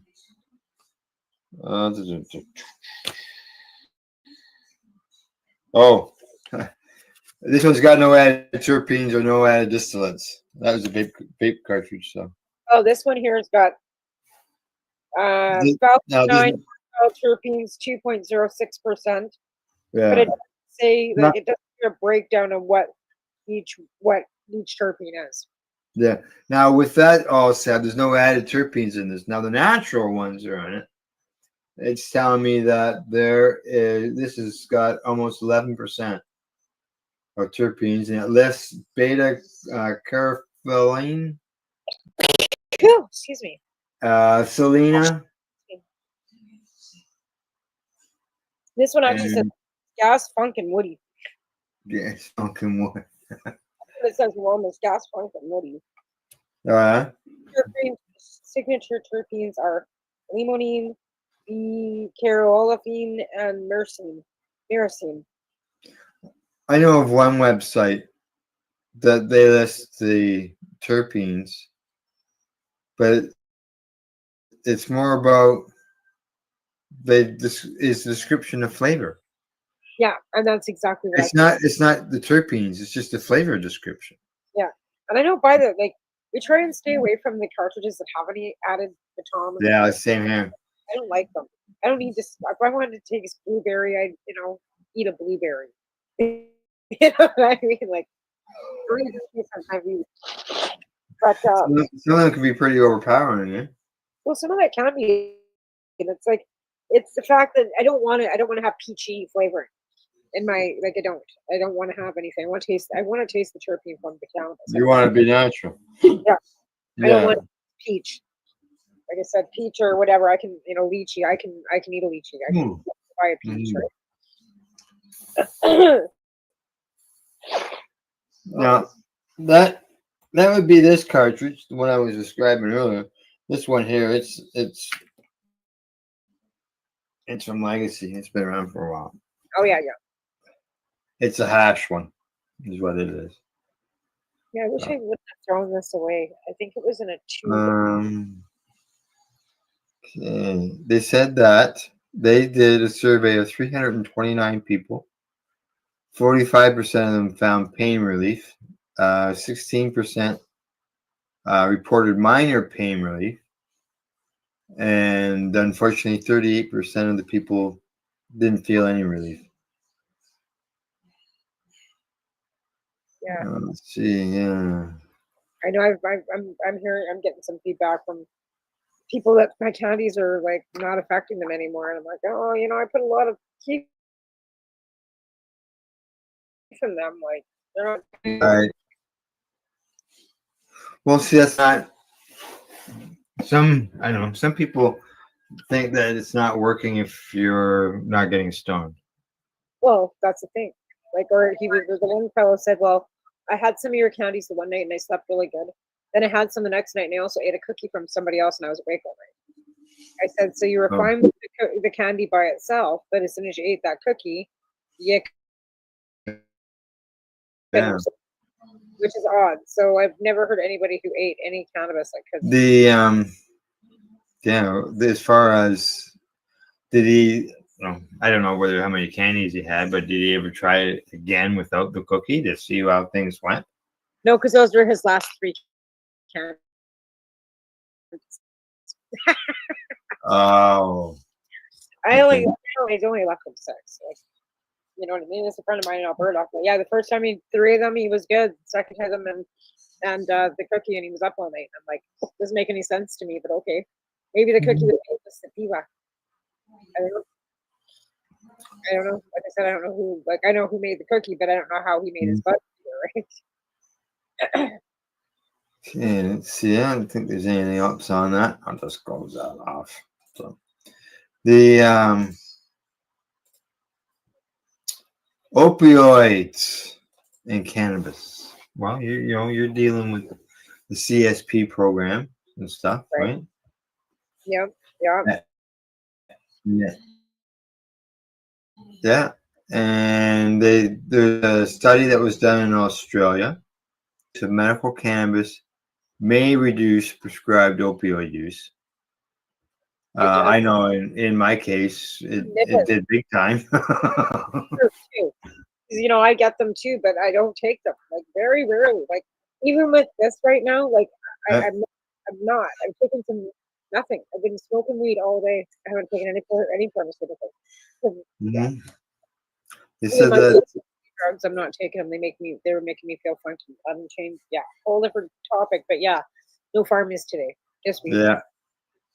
They said these patients were dealing with chronic non-cancer pain. And there were some of them that had a group had cannabinoids, were prescribed cannabinoids. That's what it says. Non-cancerous pain. That means. So it could be somebody like yourself. I mean, it just it just does. It sounds awful. They gave and then another 40, 53. Okay, and another 53. So 102 people had opioids and cannabinoids, and the other group of 53 had just the opioids. A medium opioid consumption at the start of the study was 40 milligrams a day. Now they used oil. They used cannabis oil. Was administered to the first group, usually starting at 2.5 milligrams a day, which isn't really a lot. No, it's not. And then at the 12-month mark, the medium medical cannabis dose contained 15 milligrams of THC and 15 milligrams of CBD. Let's see. Wow. After 12 months, opioid consumption of both groups was reassessed. Opioid consumption had decreased significantly in the medical cannabis group. And they started at 40 and they ended up at 2.7 milligrams. It'd be down to 2.7. Yeah, absolutely. Like I said, I take them early, and it's only maximum like 2 days, 3 days, even if I need them. Like, yeah, be hooked on that shit. They said that the other group, the one that had the opioids only, they ended up at 42 milligrams per day. They went up. Yeah, that's what I was just double checking. Yeah, they went up, but I don't know why they said the recess came down. But yeah, 42 is what I'm seeing there. But were they both taking oil or just? No, just the one group was. Okay, so the one group was taking the oil. The ones that were just opioids went up because the opioids are only effective for so long, and you have to get your prescription. Yeah, that's just the way it works, right? Physical activity and sleep was improved among patients in the medical cannabis group. Oh, shit. Oh, we haven't told them that over and over again, have we? Like that's I think, like I said, every time you read these articles, it's like, oh my god, is this deja vu? Like, didn't you write an article about this? Now there were some people who dropped. They said there's some people who did drop out of the medical cannabis group because they due to the lack of effect or side effects. They cut them right off the opioid. Or are they still giving combination of opioid and Yeah. And they say, well, some of the patients could have, had maybe a different form of medical cannabis made a difference too. that could be too. Yeah. Like if they weren't told before. That's the thing. Like these studies, that's why I kind of asked, like, are they all being provided the same cannabis and the same amount of cannabis from the same provider? Oh no, no, they can't. Yeah, that won't happen. That'll never Right? happen. And you can't do a study and not have the same product being consumed by the same amount of people to get absolutely the same results. Well, Because I you're guess it depends on how much. If they're giving them how they're giving them the THC. Is it synthetic THC? Is it real THC? Again, right? We don't know this. But again, if you're doing a research study, if you're not providing the patients the same amount of the same cannabis, you're not going to get this study would be you're using different cannabis with different THC levels, different CBD levels, could be sativa, could be indica, the person might have a different effect. Why you need to be providing the cannabis for these research studies to these people, which is all the same. Yeah, it didn't say where the supplier was from, or I know some of them are self-reported, so obviously all the products would be different. But anything that's in a control group like this, if they're receiving 40 milligrams of opiates and they're putting in some cannabis in there instead, I would think that the same product is being shared amongst all the people within the study. Well, that's what I'm curious about. Like I would hope Yeah. that that's what's going on, because then it's not natural. Well, that's yeah. If it said controlled, so I took it as being everything's the same. Whereas self-reported is a completely different, yeah. Yeah, I get it. Different cannabis, different effect, right? Right, exactly. That was my whole point. Yeah. Well, it's that time of the night. Had to take Garfield into the vets today. Oh no, how is he doing? Good. Actually, he's getting better. He had an actual scratch right on his eye, so that was messing him up. And so now he's off his meds. He was on meds for a week, and I took him in today, and the doctor said you can take him off. But if it starts back up again, acting up, then start his medication again. Right. They feel that they get old and they start needing more needs. Oh yeah, he's 17 or 18 years of age in our life. Never mind his own. Yeah, I know. He's I see he's your senior boy. Yeah, he's the senior one, all right. Yeah, I know my senior guy. Like I took him to my mom's and he's slowing down, that's for sure. Mm-hmm. Well, yeah. It says here that more young adults are opting for cannabis drinks over alcohol at after work happy hours. Maybe that's the parties you're running into. Happy hours after work. Oh yeah, these guys are drinking alcohol though, unfortunately. Yeah. Let's see. What do we got here? Young Americans are increasingly using cannabis-infused beverages as a substitute for alcohol. Well, it's safer for you. But again, they've got their, there are millennials, they're Gen whatever. I don't know. I'm a Gen X. All I know is that our Well, that's what they're saying. Yeah, they mentioned it there with 1 in 3 millennials and Gen Z workers choosing THC drinks over booze. Yeah, but they're also putting, they're also getting landlines again and trying to, relive our lives for us. Us Gen X are going to go back to the 80s. No, I'm a baby boomer, so. You guys go back to the 80s. There was no legal cannabis back then, fuckers. There was no legal cannabis. That's right. No, there was none. Well, like I said to my kids, you guys will never have to experience what we had. You'll never get busted for a joint. You'll never get popped for 4 grams. You will never have to deal with the crap that we had to. You're welcome. Yeah, having to get down the back alley in behind the garbage can. Teeny, weedy, moldy pot. Now we just, you still have prohibition where you live because of the fact that in BC, you can't walk down the street smoking a joint. No, you can't. No, you can't. You cannot do that here. Yeah. We still do. They don't enforce it. Nobody enforces that crap. That's a bylaw kind of thing, depending. We've got what, 2 bylaw officers. I mean, even in the park on, party in the park on Thursday nights, I vape in the park. I take my weed vape with me, and nobody's Yeah. gonna stop. I just kind of pull it down with my arm, whatever. Like, But if they want to, though, they have the law. They can go ahead and enforce the law. So charge you for smoking in public. I'll take the $25 fine. Is that what it is? Yeah.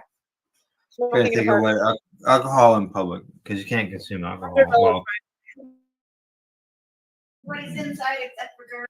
But they got a beer garden. But in Lethbridge, this week is Whoop Up Days, and they're going to be serving liquor on cannabis at Whoop Up Days in Alberta. But they did the Stampede. But all cats are inside. all right. Gail's just sending me a report. The cats are in for the night. I heard her. Hi, Gail. She says hello. She's doing better after all her, issues she was having too. But yeah, they can. My mom was like, they're gonna serve liquor and weed at the same time. I said it's better. I'd rather have my kids smoking weed than drinking beer. Yeah, yeah. Not that I want my kid doing anything until he's legal age to do any of it. I might let him puff a little bit before bed. That's privacy. His doctor knows it's between him and his doctor. But I'm not handing him a beer to go to bed with. Oh, here's just a Budweiser. 1 Budweiser for bed. Yeah. No, but it's the wrong bud. It's the wrong bud. You're giving him the liquid one. He can have some It base. doesn't make you wiser. It doesn't No. make you wiser. No Budweiser for him. No. Well, let's see. Let's see what else they say here. Do you have lots of wasps out your way this Yeah. year? What's that? Which are like your wasps? Like out here, we've been kind of noticing that we don't have a lot of yellow jackets this year, like the wasps. You got them because you're around. You got a garden and stuff going on your property.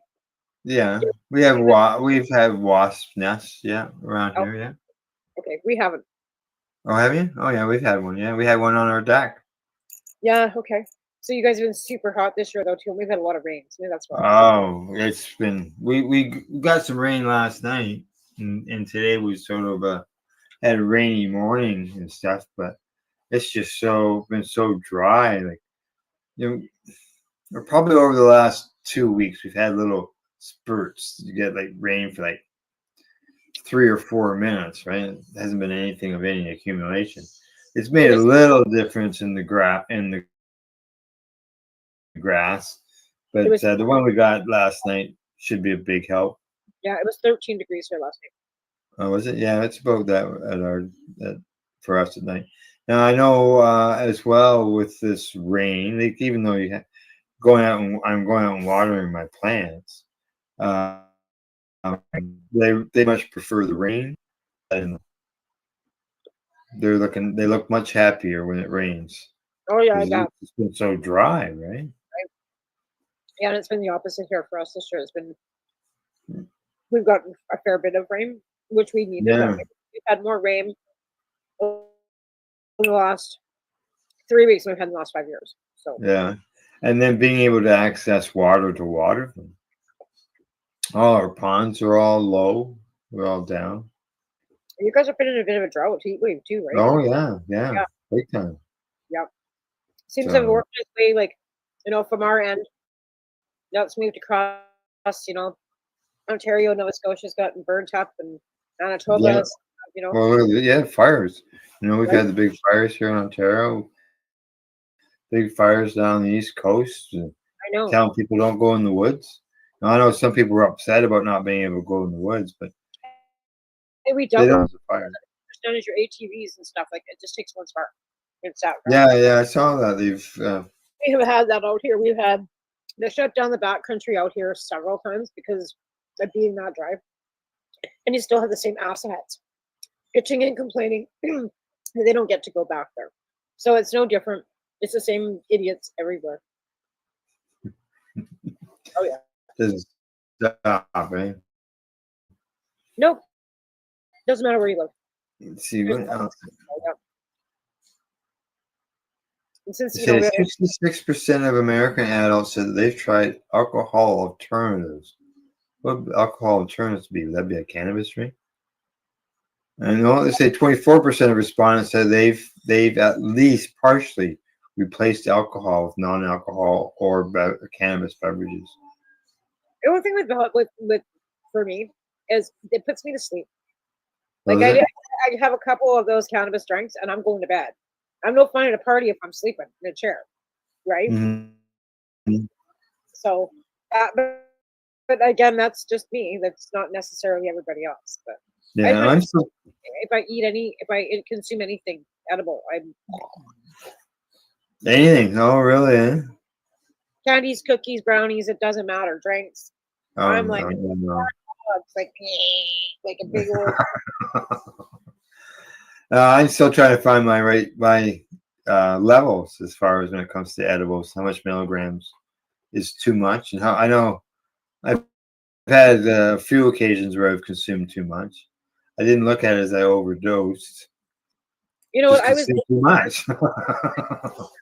and Tim Like, there's somebody who gets sick from alcohol, drinking alcohol, and you're going, you're bending over the white porcelain god for the night. Yeah. They just call that, getting sick. They don't call that overdosing. Oh, that's alcohol fucking poisoning is what that is, really.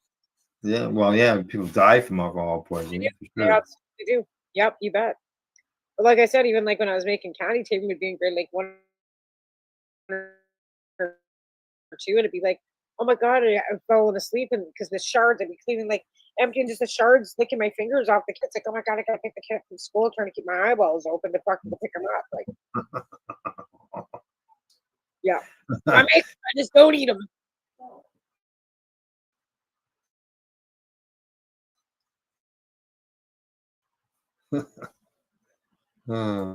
Yeah, but yeah, it's the different levels too, and again, you went out to Legacy 420. They're still making all them fine candies and cookies and stuff. Oh There. yeah.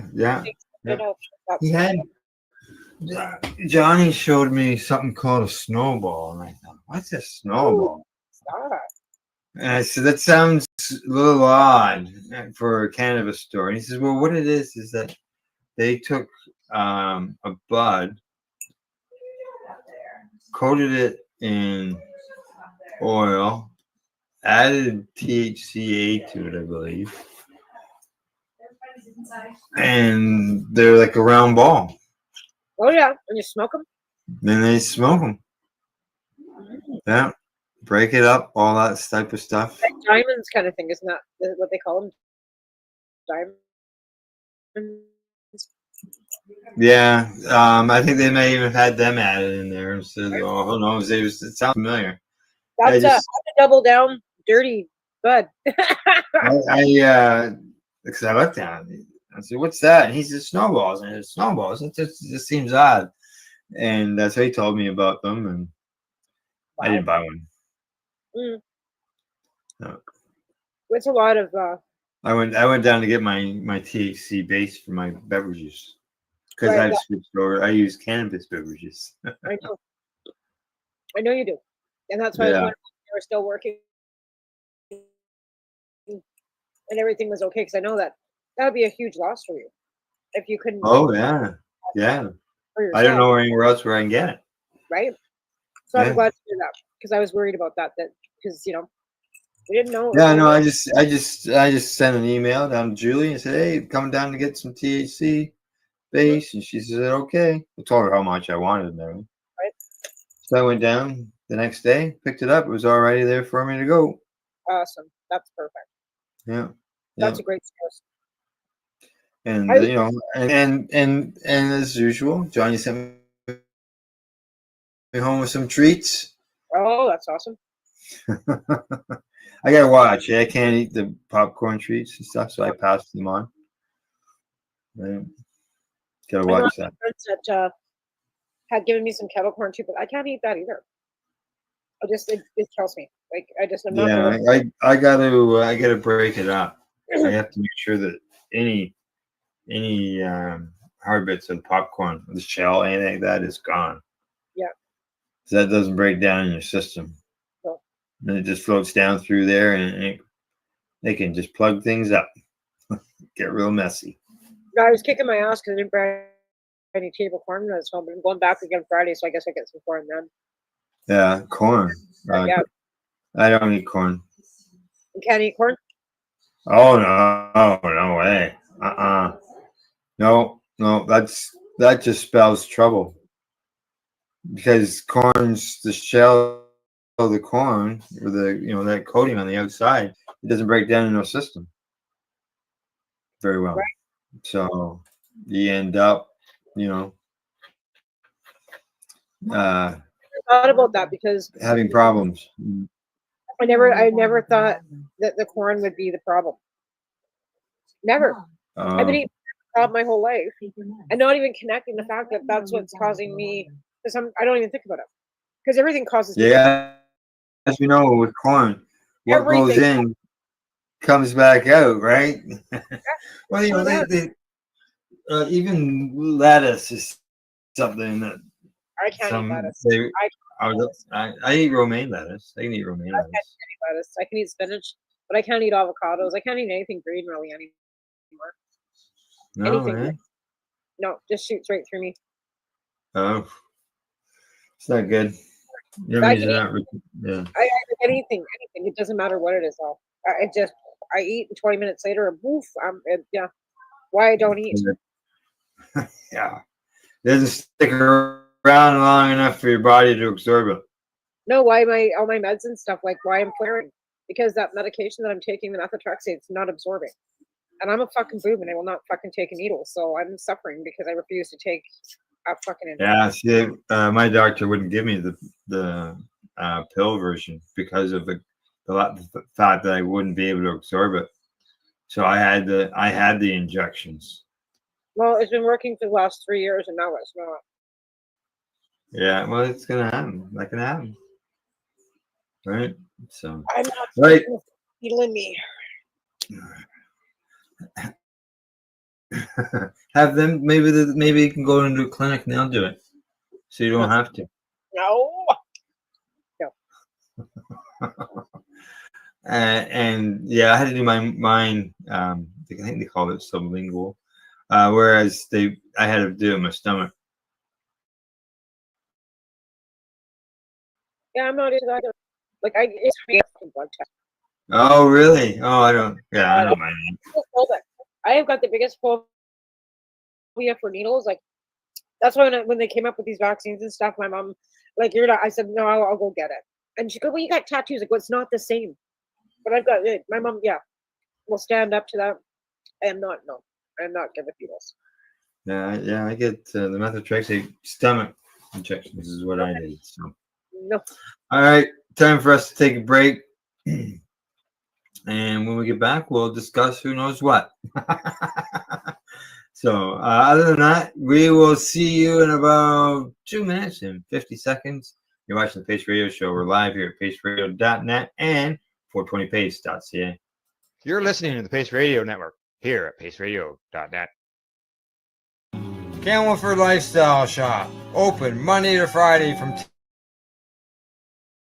10 till 7 p.m.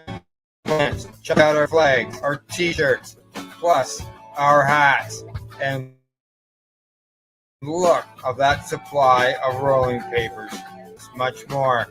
We've got bongs and your favorite herbal vaporizers. Look at all the incense we have, as well as for those who collect knives, check out these knives in our collection. And while you're here, stop in to see Shay at the piercing room, where you can get poked by Shay. Daily deals, check them out. 17 Bridge Street West, Campbellford, Ontario. What do you find at paceradio.net? people advocating cannabis education.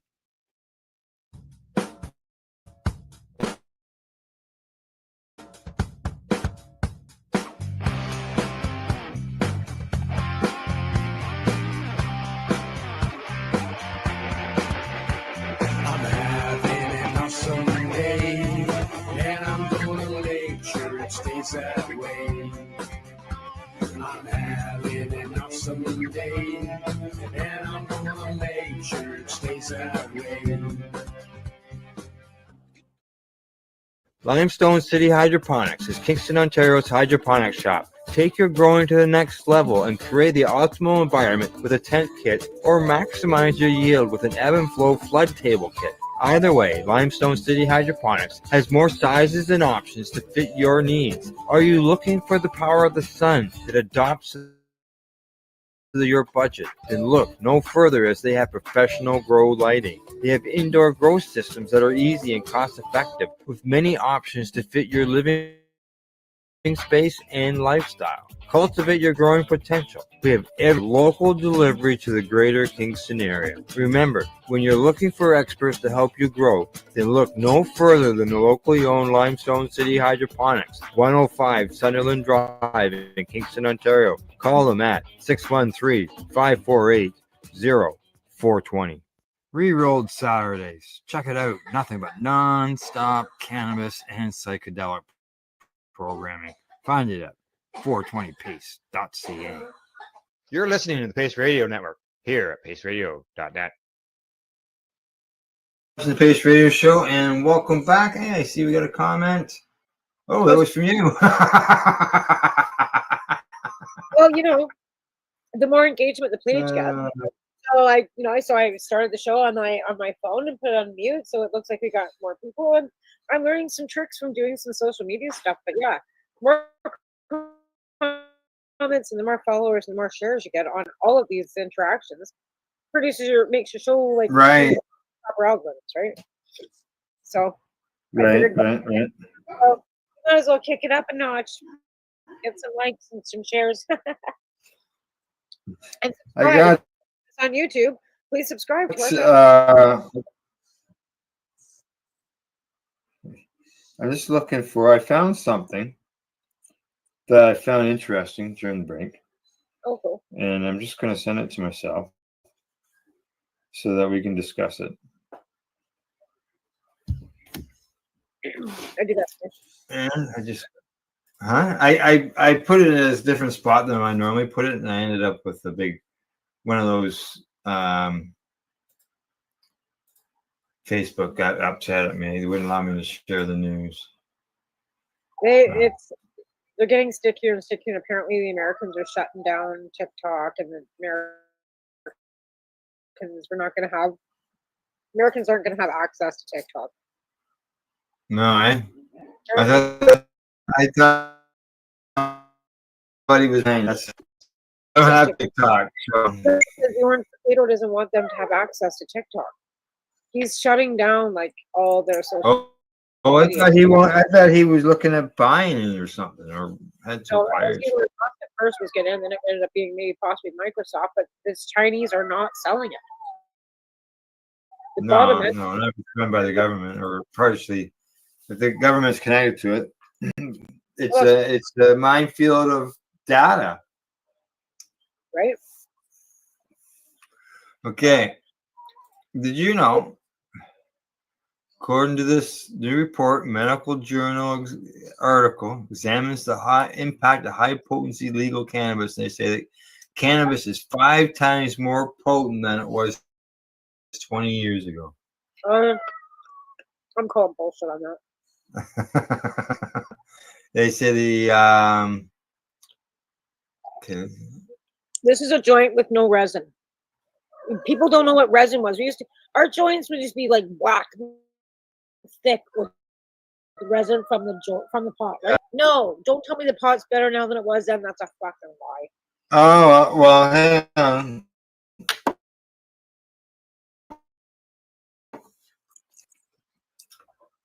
And go from there. All right, okay. I don't have any roaches that used to look Let's just see. All right. Well, Bullshit. 1, 2. I got 3 doobies pre-rolled. I don't know if you can see this. Yep. I sure can. You can see the dots. Yeah. Yeah, that's trichomes Mhm. that are bursting in my Mhm. paper. Right. Yeah. So I'm not saying that the weed's not better, depending on No. who's growing it, possibly. And just because there's trichomes on the paper doesn't mean that it's high THC. It just means that there's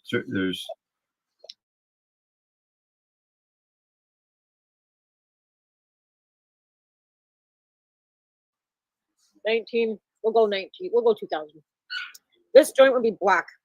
I wouldn't even be able to smoke the whole thing. Like with that, like you know what I mean? Now, legal, all of them. I don't have any resin on my paper. you got nothing on your paper, right? No. Um, And that's from this stuff from the store, from the legal store. Okay. Let's see what else it says on here. We'll rate that one a big fat.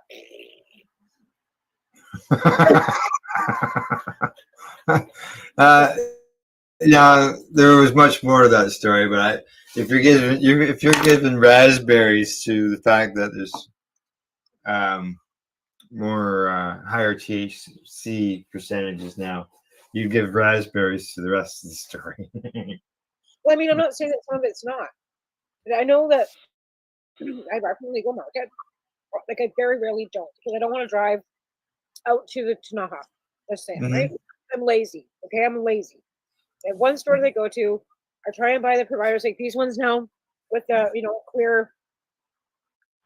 Clear packaging. So this is a sativa, which sucks too. That's why there's still lots of left. Yeah. So it doesn't have any flavor to it. It's kind of disgusting. But I do buy it from the legal market. The thing is, they're just like dealers. They don't take your shitty weed back.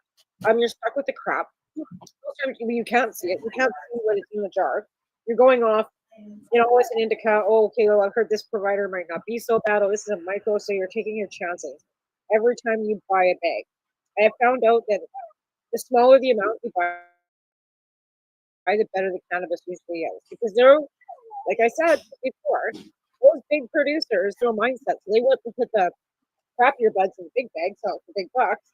The good stuff, so you have to go back for more, right? So I buy 7 grams or 14, and you're getting better cannabis if you buy full ounces. And then packaging. Do you get buds in a package? The day when I was buying it from a licensed producer, it just came milled. No, there is. I don't know. It's buds now, yeah. You can buy pre-milled though. You can. Oh yeah. Legal stores, right? But I'm finding, like I said, the smaller the amount, like if you're buying 7 grams or 3.5, you're going to get better cannabis in those than you are out of an ounce. And then you still can't see it right. So if you buy crabs, stuck with 20. Stuck with the rest of it, yeah. I've been buying smaller amounts because again, I haven't had the money to buy anything, to be fair. But I've been buying smaller amounts and find that the cannabis is better. I went and bought this was 14 grams, and it looked good, smelled good, but you've seen the papers. Did it? Are the packaging dates or harvest dates getting any newer than what they used to be? Let's see what this one is. And this is a glass container, to be honest, too. It's a glass jar. Okay, heavy glass, black. Okay. Let me see here. Heavy is hard to heavy. Heavy is more expensive to ship. That too. Well, this wasn't cheap. This was like a more expensive 14 gram. And it was only because it's the only one that I recognized that I'd had before that wasn't too bad. Right. There's no date on this. What is it? What does this say? Duty free. No harvest date or anything written on it. No expiry date. No expiry date. Blah blah blah. Yeah, no, it hasn't been established yet. Well, when they can find it in a tomb 2,700 years later, that tells me it's going to be a long time before there's an expiry date on it. Yeah, but what's the viability of that cannabis in weed juice? Oh, I don't know. It's pretty crispy. I have found weed. My husband has a Calgary Flames, like whatever, stash can, right? And it has Okay. weed in it, and it's been in that jar for 20 years. I could bring it and show it to you. It's brown. It's crappy. It's like I wouldn't smoke it. I wouldn't. It does it. Is it all together? Yeah. Is there mold on it? Nope. But I still wouldn't No. smoke it. It's been in that can for 20 years. I wouldn't eat it. I wouldn't eat anything in a can after 20 years. Even though, like, you wouldn't even eat it. You wouldn't smoke it, obviously, so you won't eat it. I don't know. If you eat something Yeah. from 1941, I probably wouldn't. What's true about that? These guys are digging up cans from World War II and they're opening it and eating the food. And I'm like, oh, I hope you guys have good life insurance. Oh. Okay. That's on. Okay. Does medical cannabis use result in more cautious driving? What do you think? Well, I'm a little more cautious when I'm stoned when I'm driving. Oh, did I say that out loud? I wouldn't know. We're patient. I would not know. I would not know. I don't drive. I don't smoke and drive. I don't. Actually, I don't smoke in my car at all. Anything. Well, yeah. Now the thing, though, is that as we know, you can detect that. You know, whenever I've always been a little more cautious. Grandma, right? And there's behind you. Going, what the fuck's wrong with that chick? Oh hell yeah, I go 50. Yeah, my motto is don't give them any excuse.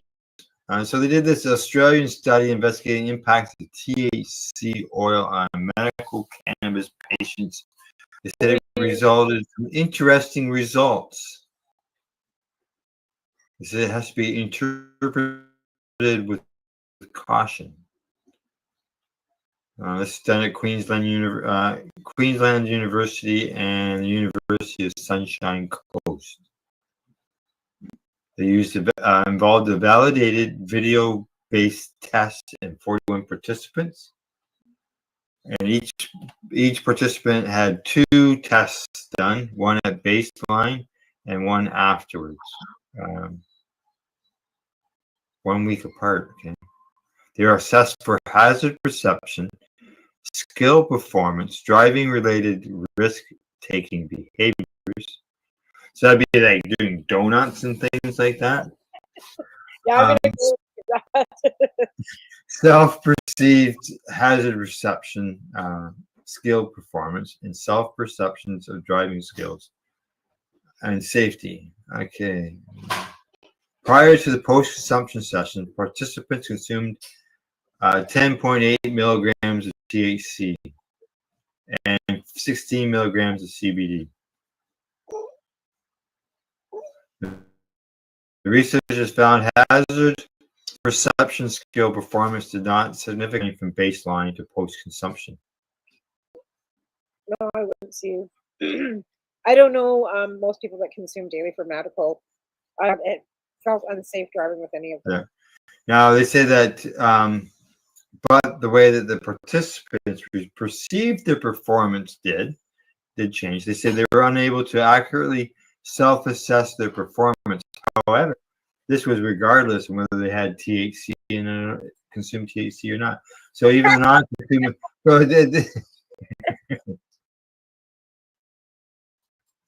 so people who didn't consume. So that shows an accurate study, right? That is actually showing people that haven't consumed drive shitty too. Now we discussed, some driving things. You mentioned about slowing down and so on and so forth. So the study also found medicinal cannabis patients engaged in compensatory strategies, reducing their speed and increasing their following distance following the consumption of THC, but gap acceptance behavior, a gap in traffic participants would be willing to pull out into, remain unchanged. So it sounds like the people who consumed THC were safer drivers because they reduced their speed. they increase the distance between them and the vehicle in front of you. Isn't that something that law enforcement asks for all the time? Yeah, yeah, they do. Yeah. Oh, but as usual, more research is needed. And they say that these results do not encourage anybody to drive while impaired. There was a study that was done prior to legalization at the University of Vancouver back in 2018, because I know a participant in that study. And when they found again no harms, no decreased or increased impairment with the use of cannabis, that study just kind of never was heard from again. Yeah.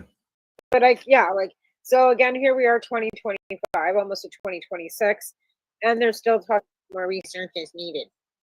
Yeah, well, they said the issue of THC in driving is a hot topic in Australia. Oh, yeah. And because there, driving with any detectable level of THC in the bloodstream is illegal and can cause a loss of license, even if there is no impairment. I know, they're pretty rank over there. Like, that was one thing we planned to go to Mardi Gras. Like, it was like, do we even want to? Like, if we get caught driving and we smoke, like, do we want to? I never did go. Yeah. Yeah. Well, just the fact that, even though we can get up in the morning and go someplace, not consume any cannabis and still be considered impaired because of the 5 nanograms. Yeah, well, we've got the 2-hour window though, right? So if you even admitted that you had smoked cannabis, like say you were 2-hour window? I've never heard of this 2-hour window. Yeah, I think there's a 2-hour window where if you Wow. yeah, that's what I've been told, that you can drive after you've consumed. You just have a 2-hour window. For patients? Yeah. What? In my NBC, What? yeah. I've never heard of this. Look it up. Pretty sure. What I have seen the government say is wait 6 hours. Even though it can be tested days and weeks afterwards, they say wait 6 hours before you drive. I've never seen anything about a patient getting a 2-hour grace period. Gee, that come in handy. Cannabis road safety. Yeah.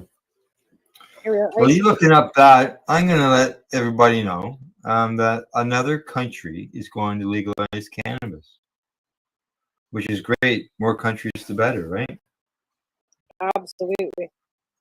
Okay, for example, 2 to 5 THC while driving this offense carries maximum $1,000 fine.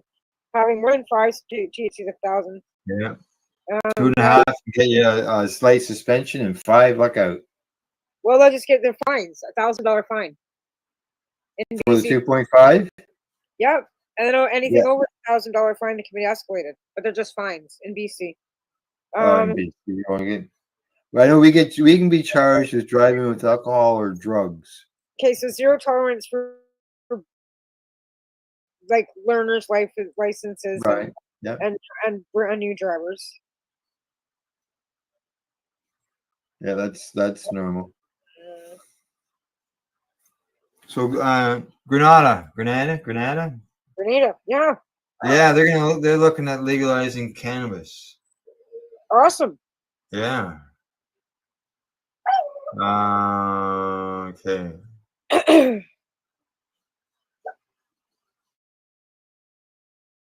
Yep, their agricultural minister. We don't hear that very often when it comes to cannabis. They say they will decriminalize cannabis for recreational and religious use. People 21 years of age and older. Well, I guess it's been passed before, but this has been changed because there's some changes in the law. They want to change the law. Okay. Yeah, within 2 hours of driving. What? Yeah, offenses for driving while impaired by THC. There are 3 offenses for driving while impaired by tetrahydrocannabinol. Good THC, yeah. Summary offenses where a driver has at least 2 nanograms, but less than 5 nanograms. A hybrid offense. Within 2 hours, yeah, that's not giving you an exemption. Well, I'm saying like if you, yeah, but I mean, if you haven't smoked within 2 hours, is how I'm perceiving that, you can drive. They're giving you a 2-hour window. Hybrid offense, because it says millimeters within a 2 No, hour. if you, yeah, no, there's no exception there. Yeah, but it There's says no within 2 hours of driving, so that gives you the 2 hour. Like it says, like within 2 hours of driving. So Yeah. maybe look at it the other way. If they find out that I've seen where people have been reported to be impaired and they showed up at the person's house. Police may demand a person give a breath or blood sample. They can also demand that a person submit to an evaluation by a drug recognition expert. Police can do this when they have reasonable grounds to believe a person is operating a motor vehicle while impaired or has operated a motor vehicle while impaired within the last 2 hours. Well, impaired within the last 2 hours. Yeah, it doesn't say you can consume cannabis and drive without any problems within 2 hours. Well, that's how I. No. You just read that. That's how I would perceive it. No. It says 2 hours. So what?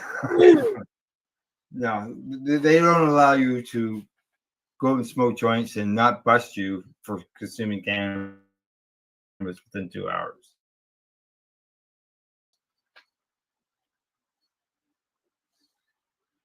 Well, drug test you and you don't hit that 2 nanograms, right? Then Yeah, and if you don't hit the 2 nanograms, then they can test you for another 2 hours they can and see if it increases. Within 2 hours of driving. I don't know. Maybe I'm reading that wrong. I think you're reading it wrong. Every offense, the driver has at least 2 nanograms, but less than 5 of THC per millimeter of blood within 2 hours of driving. Yeah, I don't know. Yeah. I don't know. I just thought that meant that you could stop smoking and have 2 hours of time and drive. No. No, I would say that within 2 hours of driving. So you've driven, and if they test you within 2 hours after driving, and you've got those numbers, that's the way I look at it, and they can still charge you for it. Yeah, that's a new. I guess that is a new law because they can come to your house after 2. Correct. You driving. Yes, that's the way I read it. That's the way I understand what you're reading. No, you're right. That's exactly what it means. That means like you're drinking and driving. Like that means you come home, you haven't had you had 1 glass of wine at dinner. You come home, you get slam drunk, and within 2 hours they can come to your house and test you for drinking and driving. But you only had 1 glass of wine at the restaurant. You've been drinking since you got home. Yeah. They can still charge you with impaired driving. If there was a complaint, yeah. Yep, you're right. Okay, well, I guess I perceived that when that law wrong, and I've been fucking driving around after.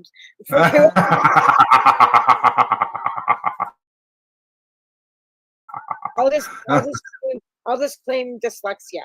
I read that backwards. I read it backwards. Yeah, unfortunately, there's no advantage there for us, even as medical patients. And I remember when cannabis was legalized, I received a phone call from a patient who was going to stop driving. They were worried that they were going to get charged with impaired driving.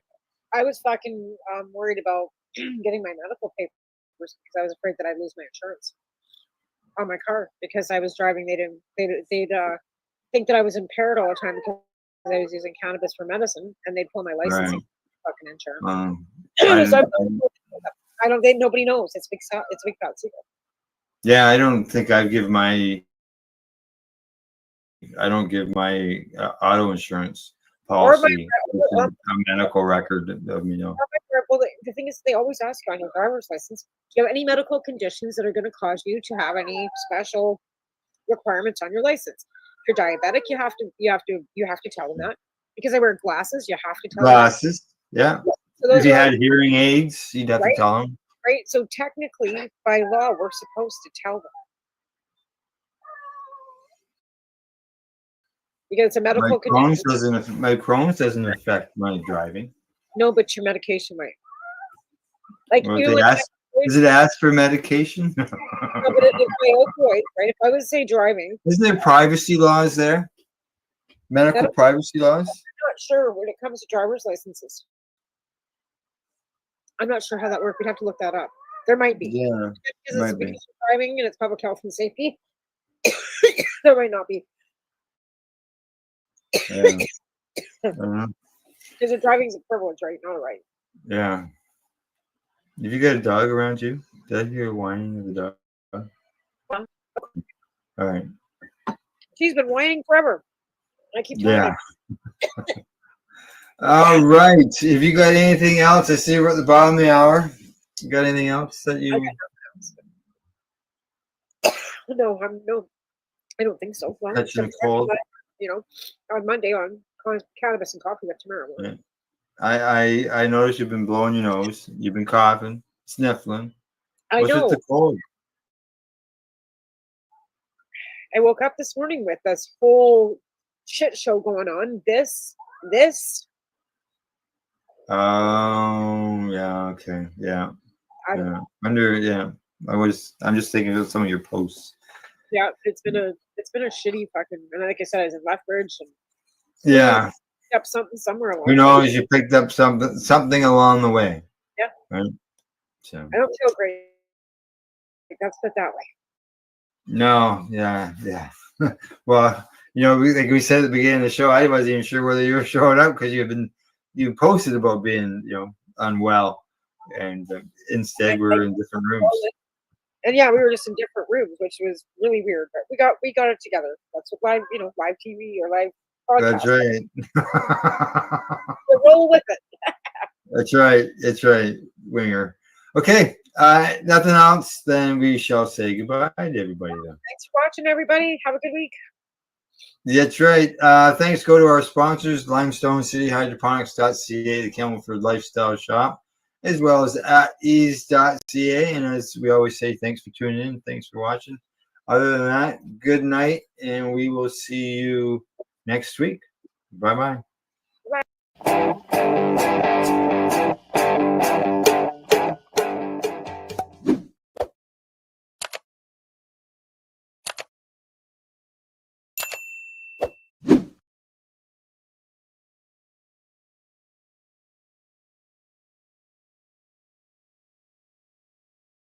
Help create peace. People everywhere advocating cannabis education.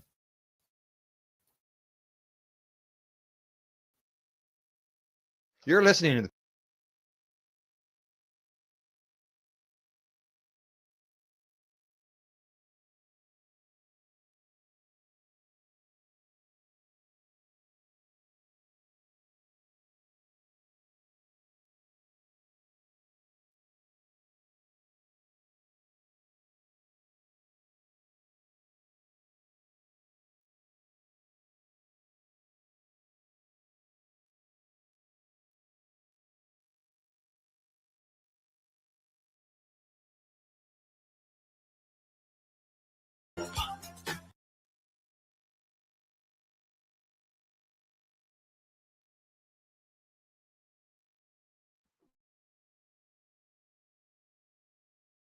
To put it simply, leaf is staunchly anti and has been core to the plant as medical. Wow.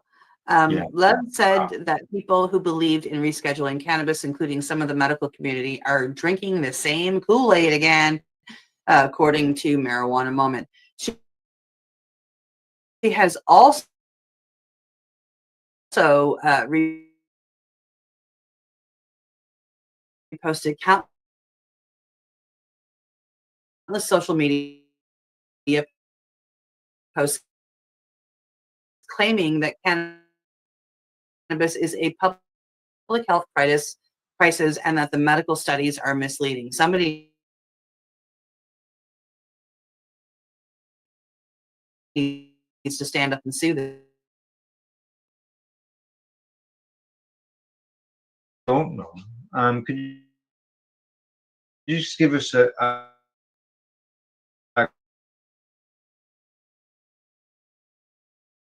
quick bit of a run? And then we'll get into your list here. Right? Is a rare severe form of epilepsy, a child epilepsy called Lennox-Gastaut syndrome, also known as cognitive and declines,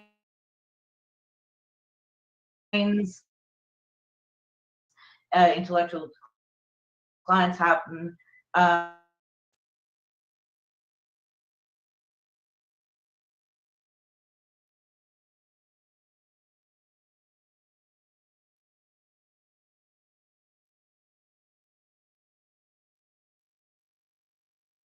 20pace.ca.